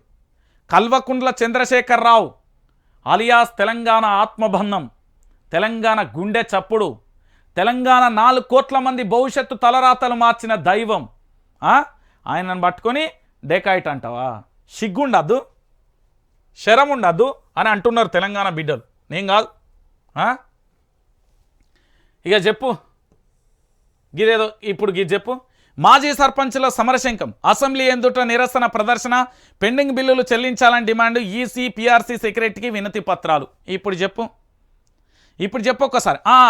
నువ్వు ఒక మాట అన్నావు కదా, సర్పంచ్లకు ఎట్లా బిల్లులు ఇస్తారు, వాళ్ళని అత్తే అక్రమంగా అరెస్ట్ చేసినావు కదా. ఇప్పుడు ఒక క్వశ్చన్ అడుగుతా. ఏపీకి పునరావాస కేంద్రంగా తెలంగాణ అత్యంత కీలకమైన పదవులలో పొరుగు రాష్ట్రం అధికారులు, తెలంగాణ వచ్చిన ఏపీ వారికే పదవులు, కాంగ్రెస్ ప్రభుత్వం తీరుపై తెలంగాణ వాదు. ఇప్పుడు డెకాయిట్లు ఎవరు? ఆంధ్ర వారిని భుజాల మీద నెత్తి మీద వేసుకొని జోకే డెకాయిట్లు ఎవరు? ఇప్పుడు చెప్పండి సారు. డెకాయిట్లు ఎవరో తేలిపోతుంది. ఇప్పుడు సలహాదారు మీ ఓడే, అందరు మీ ఓలే. అసలు తెలంగాణ సంబంధించిన రెడ్ కోక్ సంబంధించిన దాంట్లో ఇప్పుడు నిన్న వచ్చింది కదా మేడం, ఆంధ్రోళ్ళే, సలహాదారు ఆంధ్రోళ్ళే, పిఆర్ఓలు ఆంధ్రోళ్ళే, మొత్తం ఆంధ్రోళ్ళే. ఇప్పుడు డెకాయిట్లు ఎవరో చెప్పు ఉత్తమ్ కుమార్ రెడ్డి. డెకాయిట్లు ఎవరో చెప్పు ఉత్తమ్ కుమార్ రెడ్డి. ఇగో సూరారం చెరువు కబ్జా నిజమే, ఇంకో నీటి వనరును కూడా మట్టితో పూడ్చారు. దీనిపై ఉత్తమ అధికారులకు ఫిర్యాదు చేసి ఆ ప్రాజెక్టు నుంచి నేను ఎప్పుడో తప్పుకున్నా అంటూ కూడా కేఎల్ఆర్ వెల్లడి అంటూ కూడా చెప్పిన పరిస్థితి కనబడుతుంది. ఇక మరి ఇప్పుడు చెప్పు ఇంకొక విషయం. మరి ఇప్పటి వరకు డబ్బున్నోళ్ళ హైడ్రా పేరుతో ఇల్లులు గుల్చేస్తలేరు కదా, మరి ఆ డెకాయిట్ల సంగతి ఏందో కూడా చెప్తే బాగుంటుంది. తెలంగాణ రాష్ట్ర వ్యాప్తంగానట డెకాయిట్లట. ఇక చూడు, ఈ బిల్డర్లకు సరిగ్గా అన్నం పెట్టని ప్రభుత్వం, ఆ డెకాయిట్లు ఎవరు చెప్పు మరి. చెప్పవయా? 420 హామీలు, కథలు, చేతగాని సీఎం, చేతగాని దద్దమ్మ మీరు మాట్లాడుతున్నారా ఈరోజు అంటున్నాడు. ఇక ఎవరు మన జగదీష్ అని అంటున్నాడు. ఉత్తమ్ చేతగాని దద్దమ్మ, నాగార్జున సాగర్ కింద నీళ్ళు ఇవ్వలేడు, ఉత్తమ్ నియోజకవర్గాలలో పంటలు ఎండుతున్నాయి, అధికార దర్పణంతో అడ్డగోలుగా మాటలు, రాష్ట్రంలో డెకాయిట్ల పాలన, సరి అయిన సమయంలో కేసీఆర్ బయటకు వస్తారు, వీళ్ళ బండారం బయట పెడతారు, బీఆర్ఎస్ ఎమ్మెల్యే జగదీష్ రెడ్డి అంటూ కూడా చెప్పిన పరిస్థితి. అర్థమైందా? డెకాయిట్లకు ఇంత 90mm రాడ్ దిగలే. ఇప్పుడు కేసీఆర్ వస్తారు రాబాయ్, ఖచ్చితంగా వస్తారు. మీకు ఏదో ఒక రోజు డెకాయిట్లకు మంచి తీర్పు అయితే ఉంటుంది, ఖచ్చితంగా ఉంటుంది. మీకు మామూలుగా ఉండదు తెలంగాణ రాష్ట్ర వ్యాప్తంగా.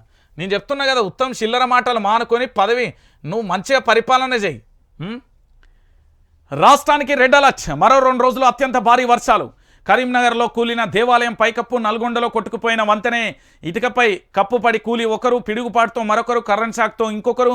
మొత్తానికి సింగరేణిలో నిలిచిన బొగ్గు ఉత్పత్తి. శ్రీశైలం ప్రాజెక్టు 4.10 లక్షల క్యూసెక్ల వరద. 24 గంటలలో నమోదైన వర్షపాత వివరాలు ఇవి. లోతట్టు ప్రాంతాలలో ప్రజలను తరలించండి. కలెక్టరేట్లో కంట్రోల్ రూమ్లు ఏర్పాటు చేయండి. తక్షణ సహాయ చర్యలు చేపట్టండి. సీఎం రేవంత్ రెడ్డి. అధికారులు ఆ సెలవులు పెట్టద్దు, మంత్రుల ఆదేశాలు. రెస్క్యూకు 24 గంటల బోట్లు సిద్ధం. అగ్నిమాపక సిబ్బంది. ఏపీలో ఎడతెరపని వర్షాలు, పలు రైళ్ల రద్దు. ఇంకా విరిగిన కొండ చర్యలు, 4 మృతి అంటూ కూడా చూడొచ్చు. అరేబియా సముద్రంలో ఏర్పడిన ఆ తుఫాను ప్రభావంతో తెలంగాణ రాష్ట్ర వ్యాప్తంగా కూడా భారీ వర్షాలు కురుస్తున్నాయి. మరో 2 రోజులు భారీ వర్షాలు, అత్యంత భారీ వర్షాలు కురిసే అవకాశం ఉందన్న వాతావరణ శాఖ హెచ్చరికలతో అప్రమత్తమైన ప్రభుత్వం ముందస్తు చర్యలు ప్రారంభించింది. ఇక కలెక్టరేట్లో కంట్రోల్ రూములు కూడా ఏర్పాటు చేయాలని ఆదేశించింది. ఇరిగేషన్, హెల్త్ సిబ్బంది సెలవులు రద్దు చేసింది. అత్యవసర పరిస్థితిని ఎదుర్కొనేందుకు ఎన్డీఆర్ఎఫ్ 50 మంది సిబ్బందితో 24 బోట్లతో సిద్ధం చేసింది. మరోవైపు ఎడతెరిపి లేని వర్షాలతో జనజీవనం అతలాకుతలమైంది. రాష్ట్ర వ్యాప్తంగా 3 ప్రాణాలు కోల్పోయారు. రాష్ట్ర వ్యాప్తంగా కూడా రవాణా వ్యవస్థ అస్తవ్యస్తంగా మారిపోయింది. ఇక భారీ వర్షాలకు వరంగల్ జిల్లా చెన్నరావుపేట మండల కేంద్రంలో కూలిన కట్టమ్మ ఇల్లు అంటూ కూడా చెప్పిన పరిస్థితి. పాపం ముసలవకు సాయం చేయరు పాపం, ఈ తల్లికి సాయం చేయరు. సో మొత్తానికి కాంగ్రెస్ పార్టీ పరిపాలన ఇగో ఇట్లున్నది అనుకోవచ్చు. ఇక దాంతోపాటుగా మరో అంశాన్ని పోదాం. ఇతర రాష్ట్రాలకు కరెంట్ అమ్ముతాం, పవర్ సర్ప్లస్ రాష్ట్రంగా మారుస్తాం, 800 మెగావాట్ల విద్యుత్ ప్లాంట్ నిర్మిస్తాం. కేసీఆర్ ఏ మొహం పెట్టుకొని ప్రజల్లోకి వస్తావు. చిరాకు లేపుతారు రాబాయ్ పొద్దుగాలనే మీ మాటలతోని. ఏం మాట్లాడతారో అర్థం కాదు అసలు. మేము ఇచ్చే ఉద్యోగాలు, సంక్షేమ పథకాలు వద్దని చెప్పడానిక? అర్హులైన రైతులకు రుణమాఫీ చేశాం. గురుకులాలకు 55,000 కోట్లు కేటాయించాం. మహిళలకు వడ్డీ లేని రుణాలు ఇస్తాం. సంపద మొత్తం ప్రజలకు పంచిపెడుతున్నాం. పెద్దపల్లి పర్యటనలో డిప్యూటీ చిరాకు పొద్దుగాలనే చిన్నపిల్లలు చూస్తూ ఉంటారు వైఆర్టీవీని. చాలా బాధ అనిపిస్తుంది ఇలాంటి బూతు పదాలు చదవాలన్నా. ఒక్కసారి ఈయన ముఖం చూడు, క్లారిటీగా చూడు. ఈయన పేరు బట్టి విక్రమార్క. ఎవరైనా తెలంగాణ రాష్ట్రానికి ముఖ్యమంత్రి పదవిలో రేసుంటే సొంత అన్ననో తమ్ముడు ఆయన పాపం మల్లు రవి సపోర్ట్ చేయలే. అక్కడ నీ యొక్క తనం అర్థమైపోయింది. ఓకే, నువ్వేమన్నావు? ఒకటి, కేసీఆర్ తెచ్చిన 24 గంటల కరెంటు మీ వల్ల కాలే, అయిపోయింది. కేసీఆర్ ఏ మొహం పెట్టుకొని ప్రజల్లోకి వస్తావా? ఈ మాట మాట్లాడడానికి మీకేమన్నా కనీసం జ్ఞానం ఉందా? మీరు ఏం మాట్లాడుతున్నారో మీకైనా అర్థమవుతుందా? కనీసం మీరు మాట్లాడే పదాలు ఏంటియో కూడా అర్థమవుతున్నాయా? మీరు మాట్లాడే పదం ఏంది, మీరు మాట్లాడే భాష ఏంది, మీరు మాట్లాడే పరిస్థితి ఏందండి? బట్టి విక్రమార్క గారు ఎందుకంటే మళ్ళీ రేపు పొద్దుగాల ఇంకొక పదం వాడితే మంచిగా ఉండదు కాబట్టి కొద్దిగా రెస్పెక్ట్ ఇస్తాను. మాట్లాడదామా? ఇప్పుడు స్టార్ట్ చేద్దాం. మీరు ఏ మొహం పెట్టుకొని ప్రజల్లోకి వెళ్తున్నారు? ప్రజలకు రైతు రుణమాఫీ చేయలే కదా, మరి ఏ మొహం పెట్టుకొని ప్రజల్లోకి వస్తున్నారు? ఏ మొహం పెట్టుకొని ఈరోజు తెలంగాణ రాష్ట్ర వ్యాప్తంగా ప్రజలతోని మీరు బట్టి విక్రమార్క గారు ఏ మొహం పెట్టుకుంటున్నారు? మీరు ఏ మొహం పెట్టుకొని తెలంగాణ రాష్ట్ర వ్యాప్తంగా పూర్తి స్థాయిలో కూడా ప్రజల్లోకి వెళ్తున్నారు? రైతులకు రుణమాఫీ చేయలే. విను బట్టి విక్రమార్క, మీరు ఏ మొహం పెట్టుకొని ప్రజల్లోకి వెళ్తున్నారు? మళ్ళా కేసీఆర్ అనే మొహమా మీది? తెలంగాణ ఉద్యమంలో మీ ముఖ్యమంత్రి చరిత్ర ఏంది? గుండూసున్నా. తెలంగాణ ఉద్యమంలో మీ పరిస్థితి ఏంది? ఇప్పుడు చెప్తాను. మీరు కాంగ్రెస్ పార్టీ ఏ మొహం పెట్టుకొని పోతుంది? మేము ఇచ్చే ఉద్యోగాలు, సంక్షేమ పథకాలు వద్దని చెప్పడం. ఏం ఉద్యోగం ఇచ్చినావు? ఒక్క ఉద్యోగం ఇచ్చినా నిరూపించు. నేను నిజంగా చెప్తున్నా బట్టి విక్రమార్క, నువ్వన్నా రాజీనామా చేయి. నేను ఈ ఏది వైఆర్టీవీకి సంబంధించిన మొత్తం ఛానల్ అన్న బంద్ పెడతా. వార్తలు కూడా చదవా. నిజంగా రోషం పౌరుషం ఉంటే నువ్వు ఇచ్చిన ఉద్యోగం ఒక్కటి చూపెట్టు. నువ్వు నిజంగా చెప్తా ఉన్నా రోషం పౌరుషం ఉంటే నువ్వు చూపెట్టు ఒక్క ఉద్యోగం. బట్టి విక్రమార్క గారట ఏ మొహం పెట్టుకొని కేసీఆర్ ప్రజలు ఏ మొహం పెట్టుకొని మాట్లాడుతున్నారయ్యా మీరు? కాంగ్రెస్ పార్టీకి సంబంధించిన బట్టి విక్రమార్క మీరు ఏ మొహం పెట్టుకొని మాట్లాడుతున్నారు? ఏడ ఉద్యోగాలు ఏడిచ్చినావు? నిరుద్యోగులకు ఏడ ఉద్యోగ అవకాశాలు కల్పించినావు? ఏం మాట్లాడుతున్నావు? తెలంగాణలో నిరుద్యోగులకు ఉద్యోగ కల్పన చేసినవా బట్టి విక్రమార్క గారు? ఏ మొహం పెట్టుకొని మాట్లాడుతున్నావు అంటే ఎట్లుంటుంది? మీరు పెద్దలు గౌరవనీయులు డిప్యూటీ స్థాయిలో ఉన్నారా? కుర్చీకి గౌరవం ఇస్తున్నాను నేను అనట్లే. నేనంటే ఎట్లుంటుంది? సంక్షేమ పథకాలు. ఏం సంక్షేమ పథకాలు? నువ్వు ఏం సంక్షేమ పథకాలు చేసినావయ్యా? ఒక 2 పథకాల పేర్లు చెప్పు. ఫ్రీ బస్సు, జుట్లతోని అక్కలమ్మల కొట్టుకుంటున్న పరిస్థితి, వాళ్ళ భర్తలు దన్నుకున్న పరిస్థితి, ఏంది పోతా అంటే బస్సు 2 టైర్లు ఊసిపోయిన పరిస్థితి, పోతా ఉంటే బస్సు పాత్లన్నీ ఊసిపోతున్న పరిస్థితి.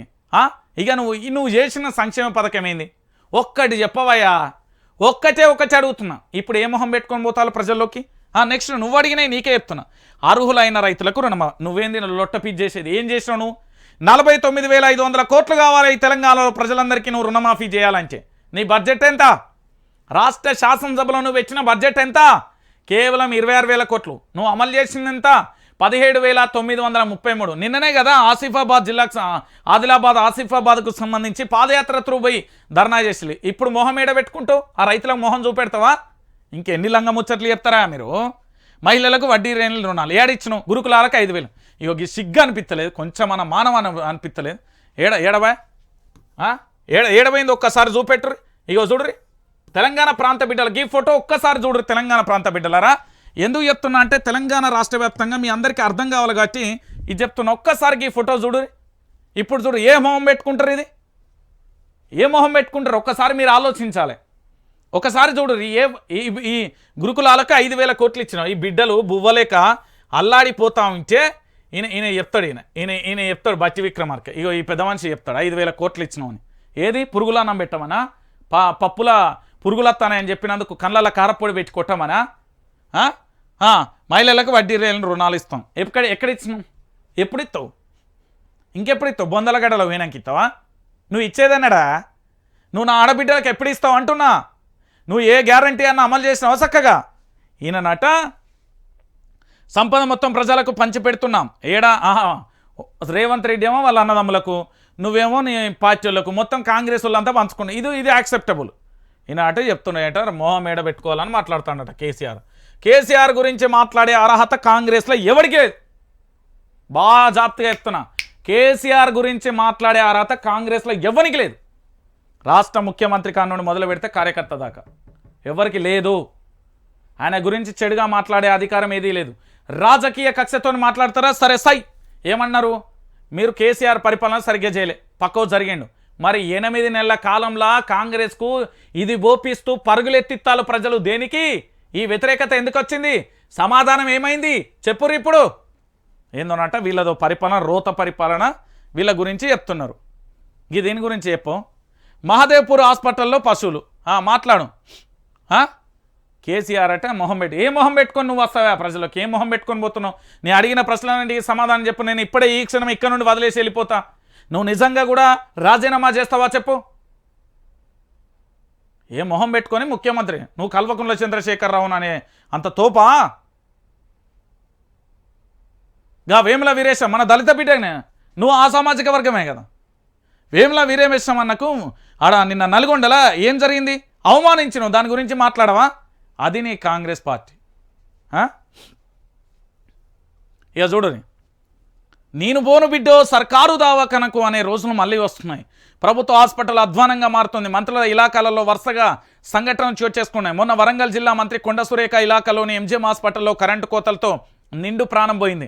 నిన్న నల్గొండ జిల్లా మంత్రి కోమటిరెడ్డి వెంకటరెడ్డి నియోజకవర్గంలోని జిల్లా ప్రభుత్వ హాస్పిటల్లో కుర్చీలో ఓ తల్లి ప్రసవించిన సంఘటనలు చోటు చేసుకున్నాయి. బలవంతంగా ఆపరేషన్ చేసి చిన్నారి ప్రాణం తీసిన సంఘటన కూడా చూసాం. అటు పాలకుర్తిలో ప్రభుత్వ హాస్పిటల్లో ఇంజక్షన్ల కొరత ఏర్పడింది. ఇప్పుడు మరో మంత్రి ఎవరు శ్రీధర్ బాబు ఇలాకాలో ప్రభుత్వ హాస్పిటల్ పశువుల పాకలా మారిపోయింది. ఇది రాష్ట్రంలోని ప్రభుత్వ ఆసుపత్రులు వైద్య రంగ పరిస్థితి. ఇక చూడు ఎడ్లు ఆవులు బర్రెలు అన్నెత్తాని దావకానకు. ఇగో ఇది కథ. ఆసుపత్రులు అధ్వానంగా పట్టించుకొని రేవంత్ ప్రభుత్వం ప్రాణాలు పోతున్నా కనికరించిన సర్కారు. మంత్రుల ఇలాకాలో వరుస సంఘటనలు.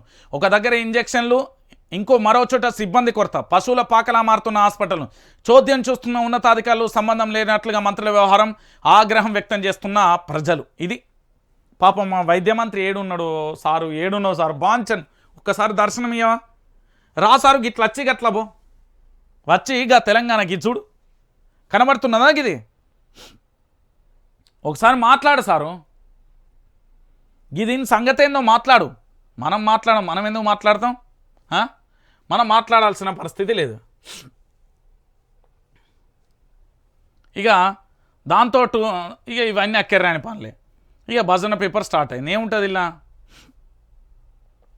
ఇక సత్వర న్యాయంతోనే భరోసా, మహిళలపై నేరాలు ఆందోళనకరం పర్యవేక్షణ బృందాలతో బలోపేతం అవసరం. జిల్లా న్యాయ వ్యవస్థల జాతీయ సదస్సులో ప్రధాని మోదీ అంటూ చూడొచ్చు. త్వరలో వందే భారత్ స్లీపర్ వర్షన్, బడ్జెట్లో రైల్వేకు 2.5 లక్షల కోట్లు పైగా నిధులు, 3 రైళ్ల ప్రారంభోత్సవానికి ప్రధాని నరేంద్ర మోడీ అంటూ కూడా చూడొచ్చు. దానికి సంబంధించిన అంశాన్ని కూడా మనం చూసిన పరిస్థితి కనబడుతుంది. ఇక దానితో పాటుగా తెలంగాణ రాష్ట్ర వ్యాప్తంగా ఆఫీసర్లకు హైడ్రాకు ఆఫీసర్లకు హైడ్రాగోలు, బీఆర్ఎస్ హయాంలో భవనాలకు అనుమతి ఉల్లంఘనలని తెలిసిన ఉత్తర్వులు జారీ, అప్పటి పెద్దల ఆదేశాలతోనే పర్మిషన్లు. ఇప్పుడు క్రిమినల్ కేసుల భయం, ఇప్పటికే 6గురిపై నమోదు అంటూ కూడా చెప్పిన. నేను చెప్పిన కదా దీని స్టోరీ చాలా క్లారిటీగా కూడా చెప్పిన, అసలు కథ ఏంది అని కూడా చెప్పిన. హుస్సేన్ సాగర్ చుట్టూ స్కై వాకే డిజైన్లు తయారు చేయించండి సీఎం రేవంత్. బుద్ధవనంలో అంతర్జాతీయ బుద్ధ మ్యూజియం, గోల్కొండ చుట్టూ ఆక్రమణ తొలగించాలి, హైదరాబాద్ నుంచి నాగార్జున సాగర్ వరకు 4 లైన్ రోడ్డు నిర్మిస్తామని వెల్లడి. స్కేల్ లైన్ ఉన్నదాన్ని కాపాడడం అంటే ఉంటుందండి, వీళ్ళది గిట్లనే ఉంటుంది. ములుగు జిల్లాలో ఉధృతంగా ప్రవహిస్తున్న వాగులకు సంబంధించి మనం చూస్తున్నాం. సరే జాగ్రత్త, బయటి వేటోళ్ళు అందరూ కూడా పైలంగా ఊరి దానికి సంబంధించి కూడా చూడరు. ఇక దాంతోపాటుగా ఏది ప్రభుత్వ పెద్దల అడ్డగింత, సమస్యలపై ఎక్కడికెక్కడ నిలదీస్తున్న ప్రజలు. తుమ్మల బట్టి ఎమ్మెల్యే వివేక్, విప్ ఆది శ్రీనివాస్ నిలదీత 6 గ్యారెంటీలు అమలు చేయాలంటూ నిరసన అంటూ కూడా చెప్పిన పరిస్థితి కనబడుతుంది. వీళ్ళు మంత్రులు ఎక్కడికన్నా పోతే వీళ్ళది మామూలుగా లేదు పంచాయతీ. వాళ్ళు వస్తున్నారే అంటే ఎక్కడికక్కడ కూడా అడ్డుకుంటున్న పరిస్థితి కనబడుతుంది. ఎందుకంటే తెలంగాణ రాష్ట్ర వ్యాప్తంగా జరుగుతున్న ఈ అంశానికి సంబంధించి మనం చూస్తున్నాం కదా, ఎక్కడ పోయినా కూడా ఎక్కడికక్కడ కూడా పూర్తి స్థాయిలో కూడా తెలంగాణ రాష్ట్ర వ్యాప్తంగా కూడా ఈ పంచాయతీ మొదలైంది. తెలంగాణ రాష్ట్రంలోనే మొత్తం ఎక్కడి పోయినా ఎమ్మెల్యేలు, మంత్రులు మొత్తం ఏది అక్కడికి వెళ్ళాలంటే ఒక్కొక్కడికి డైపర్ తడుస్తుంది. ప్రజలందరూ తిరుగుబాటు చేస్తున్నారు. 6 గ్యారెంటీలని రకరకాలుగాని ఒక్కటా రెండా పూర్తి స్థాయిలో కూడా పూర్తి స్థాయిలో మీరు ఎక్కడైనా చూడండి. తెలంగాణ రాష్ట్ర వ్యాప్తంగా జరుగుతున్న పరిస్థితులన్నింటినీ కూడా చూడరి. మీరు ఎక్కడికి వెళ్ళినా కూడా ఒకటే అంశం కనబడుతుంది. ఏంటి అంటే తెలంగాణ రాష్ట్ర వ్యాప్తంగా చోటు చేసుకున్న అంశాలు ఏంటి అంటే, ముఖ్యమంత్రి వెళ్ళినా ప్రజలు అడ్డుకుంటారు, మంత్రులు వెళ్ళినా ప్రజలు అడ్డుకుంటారు, నిరుద్యోగులు వెళ్ళినా వీళ్ళు ఎమ్మెల్యేలు వెళ్ళినా నిరుద్యోగులు అడ్డుకుంటారు. ఎక్కడికక్కడ కూడా వీళ్ళు ఏం హామీలు అమలు చేయలేని పరిస్థితి. వీళ్ళ పరిస్థితి ఇక ఇట్లున్నది. ఇంకేంది, హైడ్రా కూల్చివేతలు పేదోడి ఇల్లు మీదనే పడతారు అన్న. నేను ఏమంటున్నానన్న అంటే ఇక్కడ మీకు కనబడుతున్నది కదా, వైఆర్టీవీ తెలుగు న్యూస్ ఛానల్కి సంబంధించి పూర్తి స్థాయిలో కూడా మీరు చూస్తున్నారు కదా. ఇక్కడ చూస్తున్న అంశాన్ని మీరు ఖచ్చితంగా చూస్తున్నారు కదా. ఒక్కటి గుర్తుపెట్టుకోరన్నా, ఖచ్చితంగా వైఆర్టీవీ తెలుగు న్యూస్ ఛానల్ని ఇక్కడ ఖచ్చితంగా కూడా సబ్స్క్రైబ్ చేసుకోండి. ఎందుకు చేసుకోండి అంటే తెలంగాణలో ది బెస్ట్ ఛానల్ వైఆర్టీవీ. అప్పుడు ఇప్పుడు ఎప్పుడు ప్రజల పక్షం. ఇక్కడ లైక్ చేసి పూర్తి స్థాయిలో కూడా మద్దతు తెలపండి. ఈడ గంట బటన్ నోటిఫికేషన్ ఆన్ చేసుకోండి. ఆన్ చేసుకుంటే మీకు వైఆర్టీవీ తెలుగు న్యూస్ ఛానల్కి సంబంధించి వాస్తవ కోణాలన్నింటినీ కూడా బయట పెట్టే ప్రయత్నం చేస్తున్నాం. కాబట్టి తెలంగాణ రాష్ట్ర వ్యాప్తంగా జరుగుతున్న ప్రతి అంశాన్ని కూడా మీ ముందుంచే ప్రయత్నం అయితే జరుగుతుంది. కాబట్టి తెలంగాణ ప్రాంత బిడ్డలారా దయచేసి ఆలోచించాల్సిన విషయం ఏంటి అంటే, తెలంగాణ రాష్ట్ర వ్యాప్తంగా జరుగుతున్న ఏ అంశానైనా కేవలం వైఆర్టీవీ మాత్రమే మీ ముందుంచగలుగుతుంది.